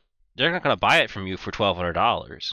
Yeah. They're gonna buy it from you for $400 and sell it for $1,200. Yeah. Man, yeah. Yeah, I've seen sometimes, man, little local auctions. People go crazy for stuff. It's so like random. Yeah, it really is. Like some things you just you get a steal on, and then other things, man, they bid each other up. And I think I don't know, it's probably the instant gratification of it, because they get it right then. Because if they walked away, they'd have to go online and look it up and buy it, or they can just walk away with it right then. But man, some stuff, and it's always the pretty common stuff that gets bid up like that. Like M1 carbines tend to get bid up real high. Or some of my friends will go to we have a local auction that is all military, not all military, it's all firearms with some like hunting and ammo stuff at the end. But I've seen people, and my friend goes to, and he tells me about prices and stuff, and he's like, I don't understand. People are paying like retail price for used guns. It's like, what are you doing at that point? Like, what is the point? Yeah. And it's like, you can buy this gun brand new in the box for $400. Why are you paying $500 plus a premium? What are you doing? Yeah, it's weird. I don't know. And I think it's also sometimes you just get caught up in the hype. If you're bidding and you want to get it done and you want it and that's what you want, you just get caught up in it. And I don't care. It's just some kind of, there's a name for it where you get focused on it and you just can't bring yourself to stop. Bidding fever? I don't know. It's similar to how people gamble and they're like, oh, the next time I'll win. It's just like they want to keep going. Yeah, it's more about the win. Yeah, it's less about the actual item. It's more about the win. And I'm not saying that's everybody, but it's definitely been some of the cases, the places that I've been to, where it's just like, what are they bidding on? What is this? Is there something I don't know? There's some guys, the local auctions, these certain groups of old dudes, they go to these auctions, they buy up the Milsurps, and they don't know Milsurps, but they buy up these Milsurps. I don't know what they base the prices on, and then they'll throw them on their table at the next gun show. And it's like, I've seen it like for years. They'll go to an auction, they'll buy something, and they'll put it on their table at the gun. They don't have an FFL. They just do this, for fun or whatever. And it's like, oh, this is their retirement. This is how they fund what they're doing. Well, they don't this is really like a hobby. They don't. So like they sell some. It's all over the place. They've carried around. I've seen them have the same exact. They have a Spanish 19 or some short Mauser. I forgot what it is. Maybe it's a Chilean short rifle, something like that. But they've had it for like 3 years, and it's some high price, and they just carry it to show, and they never budge on the price because I think they paid too much for it, so they can't budge on it, and they do that. But those same guys. God, I know this is probably going to make some people go oof. I went to, it was about a year and a half ago. I went to a local auction and they had a Finn SVT, Finn captured SVT. Nice. I think the stock was sanded. I think the stock was refinished. But that was pretty much it. And I bid it up, and it was me versus those guys, and I got it to $1,400. Which is exactly what I paid for my current SVT. So that's when I was kind of like, okay, so I stopped. Like, how much does the Finn add to it, even though it is sanded? Yeah, Like, the sanded stock is the main thing that stopped me. But then so then they won it. I think they got it for a little over 14, something like that. And then they put it on their table at the next gun show for $2,000, and they sold it like that morning for $2,000, and that was about a year ago. And then friggin' at Wanamaker, Finn, I think I saw a Finn SVT sell for $3,000 at the Tulsa show. So those dang things have gone up quite a bit. well, that might yeah, also be another case of I've been looking for that for 20 years. I have the money. Yeah, I'm gonna buy it. That kind of situation. Yeah, I think that's exactly what it was. But those same guys do it with ammo too. They'll have a bunch of the same exact ammo on their tables that they overpaid for, and they carry it to show. It's just like, man, like you guys bid it up crazy high, and then you don't care about it, and you just carry it to show. I remember I went to a show locally, and the dude, speaking of ammo, I was like, I'll take 2 boxes of this 7.62 by 38. And he goes, are you sure? And I go, yeah. And he goes, oh, you're the first one to buy that in like 5 years. He bought a case of it mistakenly. He had thought it was 7.62 by 39. He wasn't paying attention. And nobody had bought it ever. Yeah. And for those that don't know, that is the ammo that the Nagant revolver shoots. And he had PPU, he had bought in a case of the ammo, and he had never sold a box. Yeah, dang. That's probably just where he's at. Like, not a lot of people with M95s in his area. Well, no, and nobody had a Nagant revolver in this area. Nobody knew what that was. So, and he assumed. I mean, he everybody has an SKS, or at least a lot of people did. Or at least some kind of AK that could shoot it, Yeah. So they were like, "Oh, I'll just buy a 7.62 by 39." He probably saw it, because on PPU they don't say 7.62 Nagant. They say the actual designation. So he saw it really cheap probably and was like, "This is perfect." Bought it and didn't pay attention. Yeah, man. Oh yeah, we did. The third point, which was the modern copies or reinventions, we sort of got into that already a little bit, Jared, with some of the other cartridges. Did you do any research already on stuff that we haven't talked about? Oh, 220 Swift. 220 Swift. Yes. 6mm. It was a very brief hunting cartridge that's based on 6mm Lee Navy. There's actually a gun store. It's north of New Bethlehem on 28, and the guy has all of these animals that he shot with 220 Swift in Africa. It's actually kind of cool. Oh, it's actually pretty cool. Like the first time I went there, I'm like, okay, this is kind of like doing Milsurp stuff, and he has like a wall of stuff that's his that like you're not allowed to look at. Oh, one of those guys. But he has all this cool stuff that he shot with 220 Swift. It's actually kind of neat. Like, and most of those shops exist around me. I don't like the guys that are like, "This is my collection. It's not for sale." Yeah. Oh yeah. Cool shit right here. Yeah, you walk into a store and I see like a shitload of Milsurp on the wall or whatever. It's like, ooh, all right, this is my place. Yeah. And then like, okay, you selling it? It's not for sale. It's just display. Yeah. Oh, okay. I thought I came into a store. I'm sorry. Yeah, run in a museum here. Actually, I figured. I thought when you said 220 Swift, I thought you were you're gonna go with like 257 Roberts. No, so 220 Swift is based on 6mm Lee Navy, so that was an example of 6mm Lee Navy became a hunting cartridge by shortening it. But so 257 Roberts was it's really close. What was the one they did for? What was the Wildcat cartridge for 7mm 7.7 Japanese or 6.5 Japanese? There was one of them, wasn't there? I don't know. I don't Wildcat that much. I just sent a video to the podcast chat for you guys. You talking about the taxidermied African animals? Jared reminded me of this.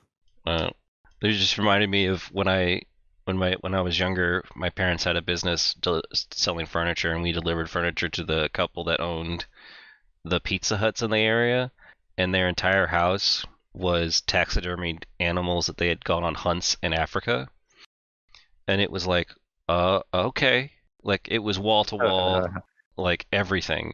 There was a zebra, there was a giant water buffalo head, like Yeah. mounted to the wall. Like there was a bear, like a full on, that stand up bear look that you see in movies and stuff like that. There was one of those in the living room, and I'm like, oh, okay. Yeah. I did not think of 220 Swift, and now I feel bad. I spent I don't know, It's a little not bit of that time. it's not that common. I would Well- say it's not one of those ones that everybody comes to mind. Yeah. The one that I actually found that's actually very, very close to it. Well, it's marginally close to it. If anyone today wanted to go shoot a round and it feel very similar to Lee Navy, it would be a 7.62 by 39. Pretty close. Really? Yeah, it's pretty close. It's a little heavier bullet, moving a little slower because it's heavier, and the energy is pretty damn close. I can't tell if he's joking. No, he's or- not. I'll give you the numbers if you want them for the factory for military loadings. Man, the numbers. Lee Navy, excuse me, Lee Navy factory loading. I'll do Lee Navy, then 760 by 39 is a 112 grain bullet versus 122 grain bullet. 1635 foot-pounds of energy versus 1470. So pretty close. Feet per second is Lee Navy is 2560 and 39 is 2330. It's like 100 feet per second. So 2560, you said? yeah, That's amazing. Still, it amazes me that was 1895 and they're pushing shit that fast. 'Cause that's modern speeds for bullets, and this is talking 1895. No wonder they had problems. no one refuted me there. So if anyone listening wants to shoot it in Lee Navy, just go shoot at SKS. No, because the recoil impulse will not be the same because it's semi-automatic. So then you could shoot my Chinese Arasaka. Or one of the Yeah, bolt I would action, actually yeah. love to shoot your Chinese Arasaka. I think that would be a fun gun to own. Let's do it. I really want one of the Mausers that they converted to 760 by 39. I'd like be one a of those cut down Thai Japanese rifles. You know, the police ones. Have you seen those, Danny? Oh yeah, yep. Yeah, They're real weird looking, but it looks like a really bad Bubba. Yeah. I went through a phase where I wanted like one of every like modified Arasaka, because there's quite a bit of those like post-war modified Arasakas. There's the ones rechambered 8mm. Man, there's that one you sent me like 2 years ago that went for like $400. I was on the cruise when you sent it to me. I didn't have service, but like I missed out on that one. But now I haven't been able to find another Arasaka and 8mm Mauser for a decent price. Because those are really neat. I love the conversion guns and the captured guns. I mean, it makes sense. There was a lot of that left after the war, and it all got dispersed to other countries besides Japan, because obviously they wouldn't keep them in Japan. Just like how the M95s went to fucking everywhere and then Europe. Yeah. It's weird though. Did they not punish Germany like that? Like I don't. No, they did. Like are there Italian Gewehr 98s? Italian Gewehr 98s? Yeah, so like there's a ton of Italian M95s because they took a lot of that stuff from Austria-Hungary, but would they not have been compensated similarly by Germany? Like are there British and French Gewehr 98s? I don't know of any reparation Gewehr 88s. There must have been. I know Gewehr they 88s sold and them. 98s, right? Like that. They sold them. So it was like a few. So I think it was like 1922 or 1921 before the Versailles Treaty was like actually reinforced or like enforced in all of like Germany. Because they were still kind of doing some stuff and selling things. Like that's why the CZ27 or CZ24 exists. It's because Mauser knew that they were going to lose it anyway, so they just went ahead and sold the rights to the Czechs. But like that's where most of the I think to help answer, that's where most of the rifles went. It's like Mauser is they went to Czechoslovakia and Poland. And I think other places got other kind of reparations. So like the British got a lot of ships. Well, I mean, I know that the Austro-Hungarian Empire, when it dissolved, it just everything got just like, if it was a free for all, just take it. So like that shit just dispersed. So that's another reason why it's obviously got used a lot, because they didn't have money to pay people reparations, so they used whatever they had. That makes sense, but I figured I just don't see that as much with the other countries involved. You know what I mean? Yes. It's not as prolific. Oh, but there would have to be captured French and German, or French and British Gewehr 98s, right? I mean, they might have sent them to like colonies though. Oh, that would make more sense for them. Yeah. Yeah, I'm trying to think. Yeah, I don't even know if they would do that necessarily, because then they have like a whole nother ammunition type to acquire or manufacture. But if you send all that crap to your colonies and you don't care about your colonies, like Ethiopia, look at Ethiopia, the Italian colony. Though. Yeah, well, it's an Italian colony, and they had everything. But they sent them the M95s on purpose, because that was a controlled way of keeping them from rebelling. Because like the 410 SMLE. Yeah, I mean, that's all it was. It was to keep the Ethiopians and the other groups that were the African colonies for Italy. It was to give them essentially reserve line rifles and tightly control the supply chain of ammunition. So it was useless because it wasn't anything that the normal Italian army used. I mean, the Turk RTAs. Yeah. Huh. Yeah, it makes sense. You don't run across it very often. There's just kind of like a few examples of that, but they must have maybe they existed, and probably like, say if Italy did get some Gewehr 88s or whatever, I bet they just turned around and sold them to the Chinese or something. Because the Chinese got a bunch of Gewehr 88s. Yeah, you know what? That I forgot about the hole that was China in the 20s and 30s. Oh yeah, they were buying everything. Yeah, I forgot about that. I forgot. Dude, I have the book, the Chinese arms or whatever. I forgot what the title is. That Matthias recommended a while back. But yeah, like it's pretty much just a list of all guns that existed. Yeah, it's just a black hole and everything. It was such a friggin' mill too, because everything just got destroyed. Yeah. Oh, and they had their own. China had their own 6mm Mauser ammo that they came up with. Yeah, completely forgot about that till right now. Yeah. Mm-hmm. I don't even know if it was really successful inside of China, really, because I think 8mm was still kind of their kind of go-to, getting it from Germany and stuff. Which is, it's really interesting. I think a lot of people gloss over that with World War II, like that Japan and Germany were like, they think of them like they were allies, they were, the Axis, but it's like, yeah, they're kind of frenemies, they're not just like right before then, like they were not helping each other out in that war. Because you have the Japanese signing a peace treaty, right, with the Soviets.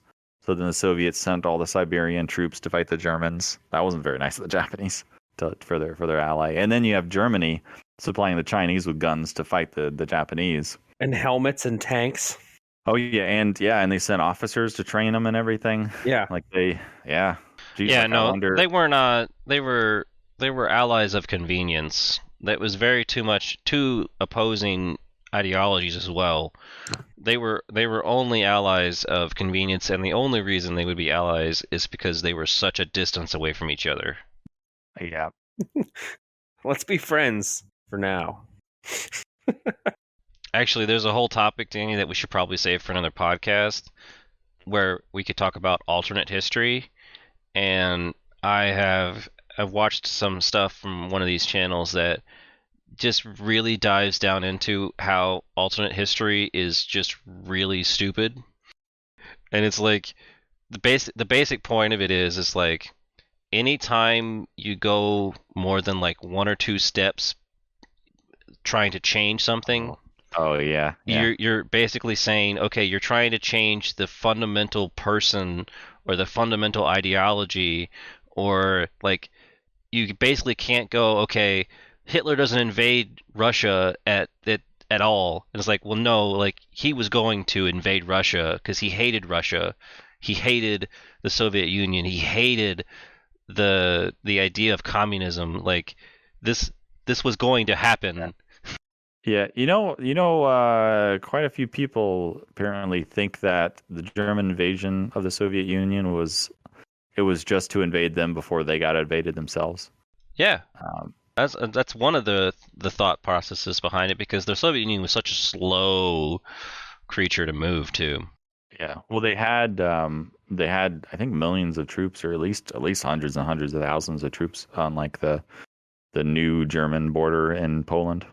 They almost got into the war actually during that, because Germany took more of Poland than they said they were going to. Yeah. So you want to talk about alt history and like as related to Milsurps or something? I mean, we're talking about Milsurps, but I just thought, like, it's an interesting topic, but I had never thought of it that way. It's like, once you step away from history, you have to think about you're fundamentally changing the persons involved, and that's just not like going to happen. Yeah. I still like daydreaming about it a little bit. Oh, I love playing like Hearts of Iron.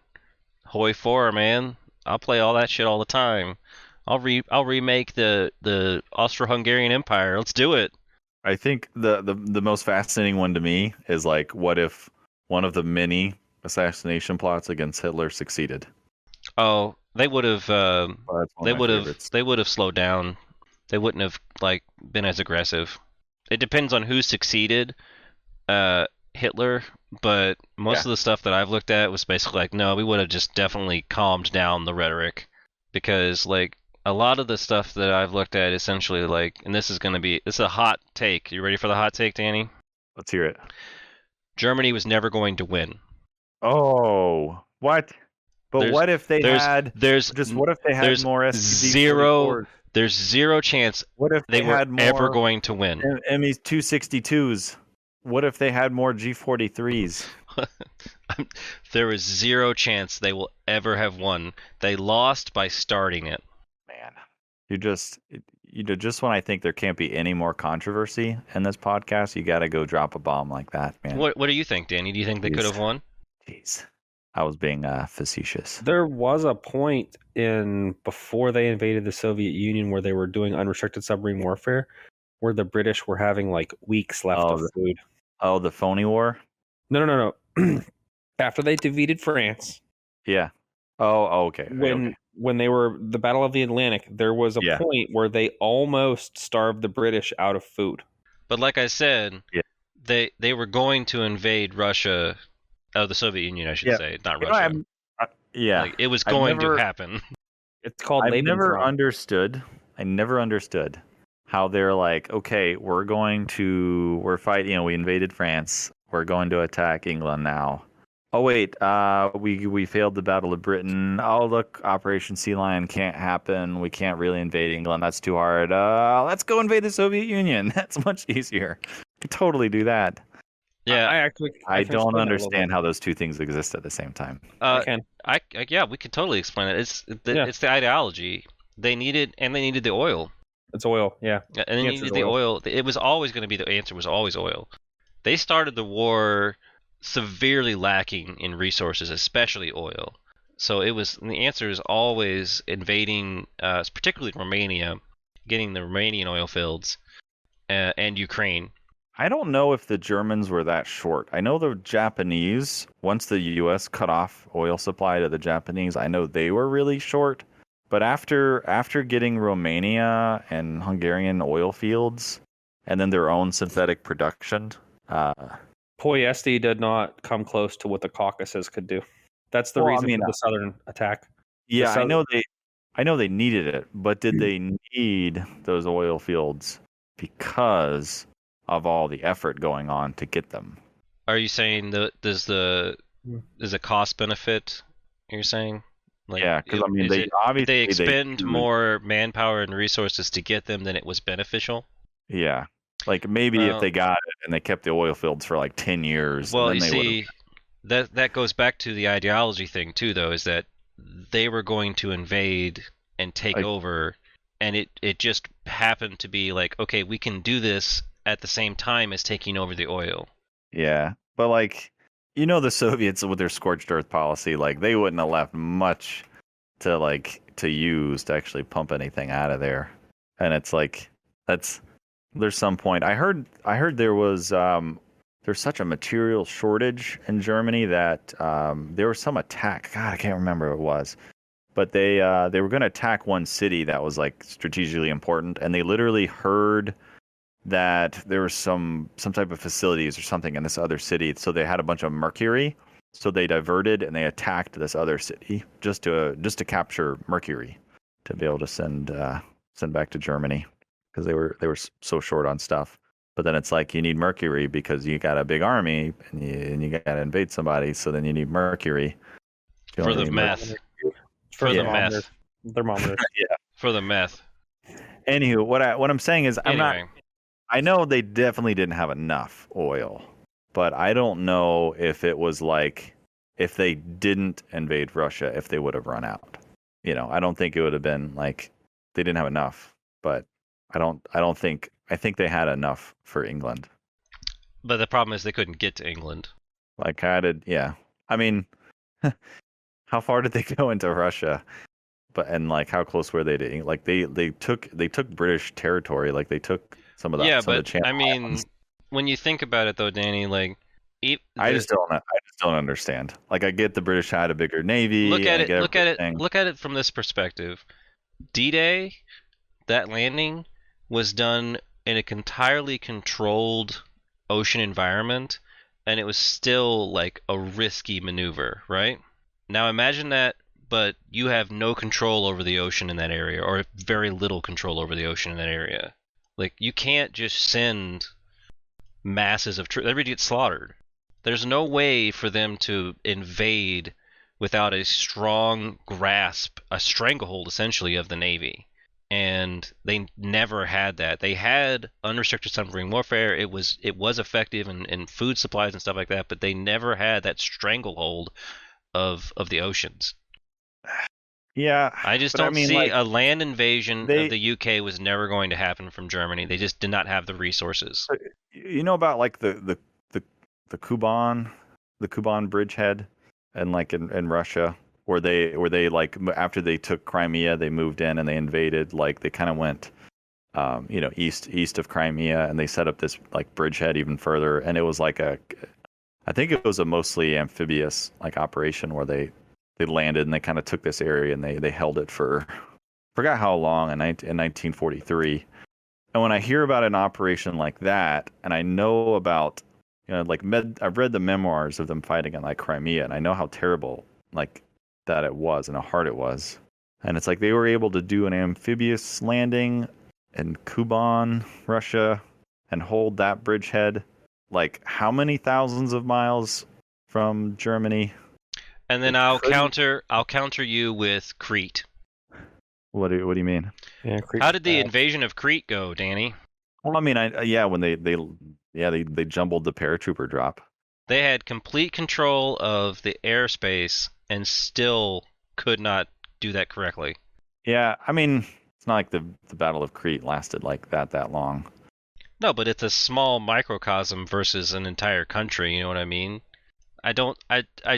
And this is just as a non-scholar of history, as a non-actual professional, the stuff that I have seen and what I have read, I do not believe that there was any way Germany could have ever won, regardless of the scenarios, because of the fundamental ideologies behind Hitler and his ideas. Now we're going to get flagged from YouTube because I said that word. Man, said the dirty words. Yeah, the battle of my Crete, opinion. like I think the Battle of Crete was it's like a relative blunder because I think people expect the Germans to be like perfect, and I think when something goes wrong, it's like holy shit, they did something wrong, But I mean, like I'm looking at it, the battle lasted 13 days, and I can give you there's 42,000 Allied personnel, like 18,000 United Kingdom troops, 10,000 Greek troops, 7,000 New Zealanders, 6,000 Australians, versus 22,000 German paratroopers and 2,700 Italians. So like the Germans attacked, it looks like with less men, and they landed without guns. Yes. Yeah. So Oh yeah. and it only lasts. They took the island in 13 days with less guys and without guns at first. You see what I mean? Like it's not like if the entire German military was focused on Crete, like if Crete was their ideological enemy, and that was everything, if Mein Kampf was all about, there's another bad word. If that was all about, if that was all about Crete, then oh yeah, then it would have been over even sooner than 13 days. But that was just like a little backwater thing. Whereas like the Battle of Britain, like that was kind of front and center. Well, the Battle of Britain devastated the Air Force, though. Well, The did it? Luftwaffe. Because how many planes participated in Barbarossa? I don't Like, know, again, but like I think we're way off topic at this I've been point. Ideologically, I don't think you can beat Danny because he's not going to give up.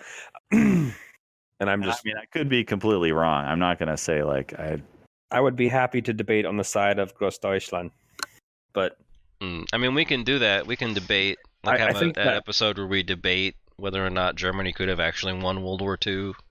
that would be a Barbara- fun. okay, Barbarossa. Danny's not I gonna let it looked go. it up. I know. He's, It's got he's a dog. He's got the the bone in his estimation- mouth. the estimation is between 7,000 and 9,000 military aircraft participated. So of course, not all of those are like crazy good fighter planes, whatnot. But like, oh wait, we don't have enough planes to invade Britain. Oh wait, let's throw almost 10,000 military planes into Barbarossa, and they just completely swamped, and the Russians. So like, I don't, like I said, I don't understand. Like I get that there's got to be a reason, but I don't know how these two things can exist in the same universe. I know there's going to be a lot of armchair historians going to be letting me know. Well, that's what I'm doing right now. I'm literally in an armchair. Food for thought on that. They lost a lot of destroyers in Norway, so and cruisers. Yeah. Like I said, you have it's a weird thing I got him going again. because yeah, okay, maybe Dang it, Jared. Like I know. He was done. He was done. That's okay. all right. I'm all right. I'm done.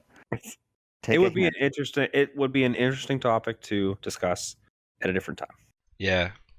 I think.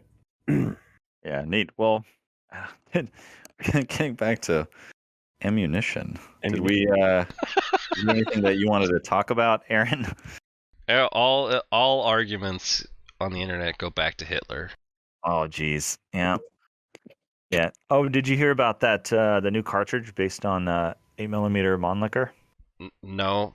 Yeah, that doesn't exist because Because there's not one. Yeah. Hold on. I'm not even advocating that as a good cartridge. Like that's never been one of my standings. You know my favorite cartridge to shoot, right? 7mm. That's right, 7mm Mauser. Mm-hmm. The best Mauser caliber. Yeah, I'm pretty. Yeah. I go back and forth. I'm pretty sure it is my favorite, but I go back and forth between 6.5 and 7 is my favorite. But 6.5 was not created by Mauser. It's true. It's a Swedish round. Yeah, I'm just as my favorite cartridge to shoot in a Mauser. Okay. You're going to be clarification because I know you, Danny. You like to be clarification on everything. I like to be extra clarificational. Yep. Well, did I give you the ammo when you were here, Jared? Yes. Did I give you 7mm or something? I can't remember. You give me some 8 loose in a bag. Oh yeah, it was original. I think that was original German. It was, and then you give me some 7 too. Yeah. Oh. Yeah. Every now and then, I'll run across somebody that has like actual, German World War II 8mm, and not know what it is. It would just be loose in a bag. I do have a rare Milsurp cartridge, Danny. What'd that be, dog? 7.65 by 53 quart neck. Okay, what is that? So during the Boer War, the Boers were desperate for ammunition, right? And they needed 7mm ammunition, but they couldn't get Germany, well, Mauser didn't have it, so they didn't have the ammunition tooled up. So Mauser offered a solution, which is to take 7.65 by 53 and neck it down to 7mm, and basically just force that into your 7mm gun. Huh. Mausers are awesome. They just shot it anyways. No, they apparently they were terrible. They were terrible, and they hated it, and it was like a horrible failed experiment. I heard there was quite a few little problems with that, with them getting 7mm Mauser, and they had some weird like substitutes that didn't quite work. Yeah, I wonder how many comments we're gonna get about my little 7.65 by 54 Coordinate, I think is what it's called. It's KORTNECK.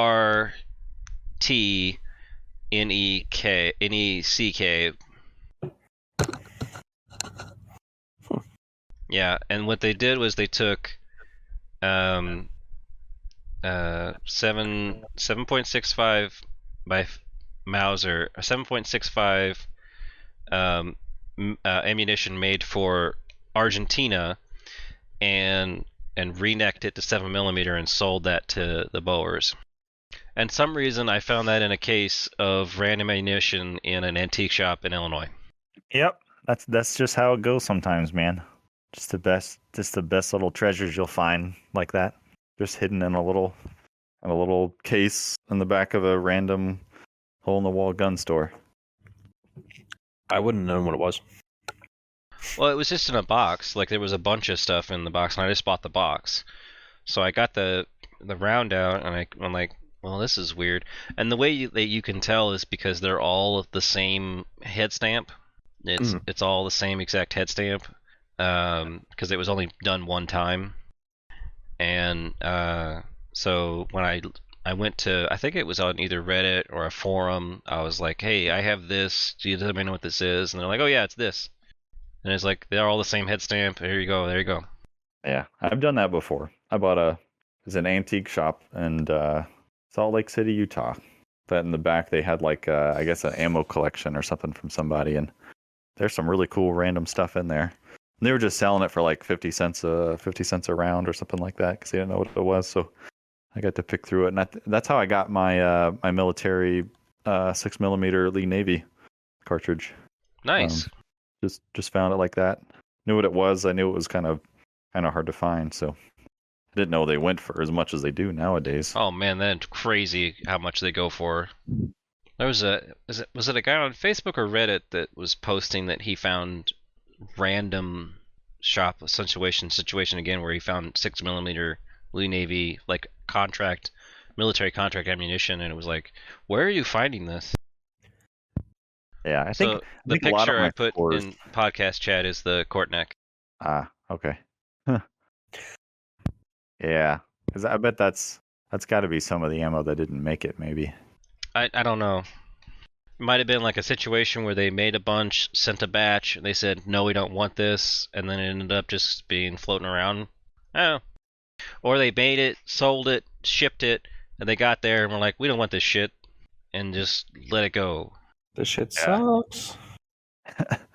Man, that's a pretty little, that's a niche part of history and ammunition history. And Michael wants that. Michael, I sold him as soon as I told him when I told him what it was, he was like, I need this. Oh yeah, he loves that. Michael loves the Anglo-Boer War stuff. Yeah, which it's a pretty niche part of history, but like the guys that like it, they love it. Oh, they're into it. Yeah, like really into it. Yeah, like Boer Mausers, especially the ones that are all, intricately carved and stuff and are written on stocks. Those are big money. Well, are we gonna wrap up? I think we should wrap up. Yeah, I remember I'm an hour ahead of you guys. Oh, that's true. And it's also been recording for 2 hours. Yeah. I know people like to hear the sound of our voices, but 2 hours. Oh yeah, people are driving and stuff. Oh, I met a fan. What? Oh yeah. Yeah. I've not met a fan. I was at a gun show in Pittsburgh, and I met a fan. It was really cool. His name is Sean. He has I bought a Carcano off of him, and it was really strange because I'm like looking at his guns, and he's like, "Hey, man, is your name Jared?" Yeah, and I meet a lot of people for work, and I'm like, "How do I know you? You know, like you're not from a dealer, you're not from a distributor. Like, how do I?" He's like, "You're on the Milsurp World podcast." I was like, "Holy shit!" It was really neat. It was really weird. But yeah, I met a fan. Danny, have you met a fan? Yeah. God dang it. I guess because I'm not social. I mean, I was at a gun show. Like, there's no gun shows in Illinois. yeah. It was really cool. It really took me back. I did not think that would ever happen. So, hi. It's cool. It's a neat feeling. I love meeting like watchers of the channel and stuff. It's cool. Yeah. If anyone sees me, feel free to come up and say hey. It's not. Yeah. Anybody sees me, cool. I'll be wearing my Rimmed for Your Pleasure t-shirt, which is available on the Milsurp World store. My wife actually made that shirt. It is a quality material, and it is not Gildan. If anybody wants to know, they don't use that Gildan brand shirts. You know what I'm talking about, Danny? I think so. Yeah, no, I selected like a premium shirt with it, which like it's not a cheapo shirt company that's making it. Which like I could they allow me, like Teespring lets me select like the lower grade like t-shirts, which like it could make the whole thing cheaper for everybody, but like I don't like selling cheap t-shirt easy for him to say. So yeah. So it's good quality because I actually wear them, dude. Like I'll wear these shirts out quite often. And Danny got me a beautiful Christmas gift, or I think it was a Christmas gift. I don't know. Anyway, he's just decided to mess with me. I got a T-shirt from CN Arsenal of their recent T-shirt fund. The what was it, Danny? I don't remember. The Topum. Yeah, Topum. I forgot how they're. Forgot exactly how they say it in that song. It was like established in 1916 or 1917, wasn't it? Yeah. Have you heard the song? Yeah, I have looked it up. I just couldn't remember off the top of my head. I'm tired. Yeah, it's pretty neat. Yeah, I saw that one. I was like, that's a shirt for Aaron if I've ever seen one. Yeah, I didn't look at their shirt sale until it was too late, and I was like, that would have been cool to have. And then you said you were sending me something, and I was concerned because I never know what's going to show up. But it was good, yeah. Thank you, Danny. Anywhu, that's the cool. Anyway, that's the sound of the for people that don't know. That's the sound so that's an Italian song describing the sound that the Austrian Mannlichers made in the mountains when they were being fired. So the ta is the sound of the round hitting, and then the pum is the boom that they heard afterwards, because they were that far away. I think it was up in like the mountains or whatever when the song is based on the mountain fighting, Alps fighting. Yep. So that is pretty neat, historical little niche, which like Othais is he's pretty cool about that, about his like art, like his designs are thoughtful on like multiple dimensions, which is pretty neat. Well, thank you for coming, Jared. Mm-hmm. Thank you. I'm gonna take over, Danny. I invited Tom onto the podcast, but he couldn't make it today. Tom's one of our Patreon contributors, because it is thanks to the Patreon contributors that you are listening to this podcast on whatever platform you're listening to it, iTunes or whatever. Because our podcast host charges us and to put these podcasts out. So we thank you for the Patreon contributors that support it and make this show possible. And I really do mean that, as cliche as it might sound nowadays. But we try to have our Patreon contributors. If you've been a Patreon contributor for a while, and you have like a decent microphone, like we invite you to come on the podcast. That's how Jared started coming on. Yeah, that's actually that's how I got here. Because you said that you were going to start doing that, and I sent you a message like, Yeah, you're still a Patreon contributor, I think, "Hey too. man, yeah, I am." Yeah. And that's how Jared got on here. That's so funny. I wonder. If you're available, we'll get you on more often. Yeah. So I was gonna have Tom on next. I promised him to come on next, and then there's a couple other Patreon contributors that would like to be on the show. But if you'd like to be on the show, consider signing up, and you get on to our Patreon only Discord, and could talk guns with us and everything. So thanks for. I would like to say, Danny, that I just have a stat here that I thought was funny.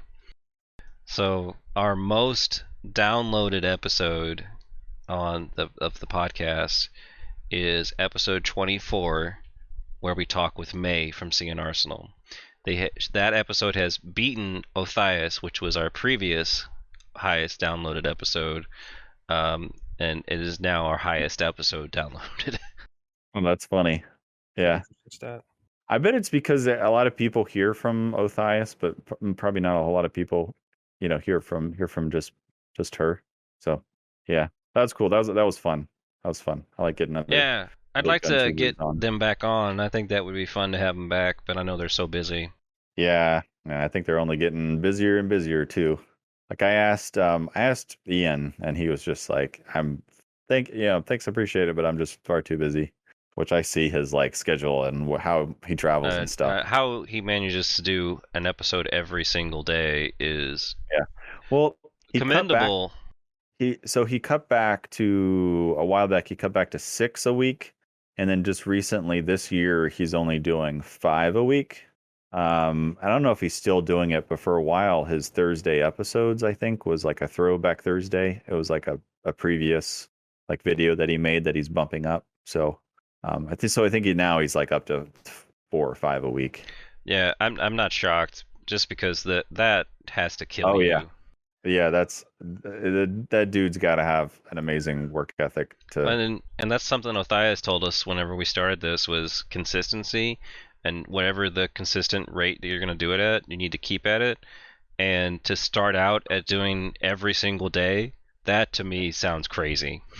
Yeah, it's rough. I've dropped the ball recently. I haven't put out a gun video in a month, I think. But gosh, yeah, with stuff and kids. I don't know if Ian has any kids. I know Ian's married. I don't know if he has any kids, but yeah, I don't know. It gets a little harder, with a full-time job, kid, and then doing this. I mean, it is Ian's full-time job. That is a difference too. Yeah, that's true. But I mean, even people who YouTube is their full-time job don't work as hard as him on it. So that's true. I will give him credit that it definitely is a lot of effort what he's doing. Because I mean, he is going all over the place and doing he shows up in such random places. Yeah, I don't mean to just sound like I'm blowing smoke up his... I don't know. Hold on. I do know something that's really funny. Do you guys know what a VTuber is? I just recently discovered what those are. No, okay. So a VTuber is a person that streams and virtual YouTuber. Yeah, you don't see their face. You see an avatar, right? Yeah.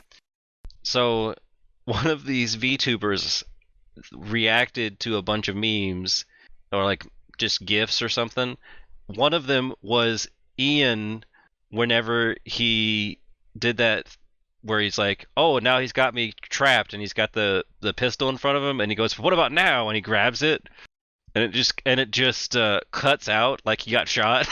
Oh yeah, the nuclear explosion or something. Yeah. And it was I'm like, what amalgamation of world has it happened where this anime VTuber is watching Ian?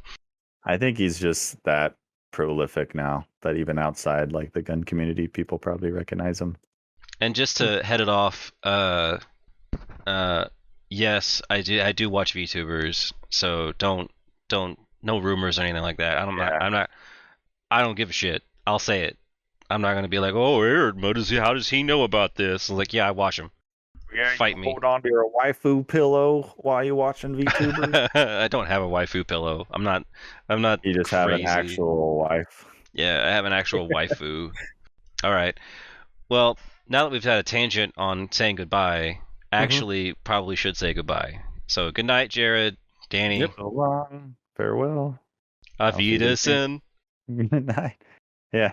Good talking to you guys as usual. Thanks to everyone for listening to us ramble on. I hope you enjoyed it. If not, tune in next time. Maybe it'll be better. And just so we're good for the YouTube robots, Hitler.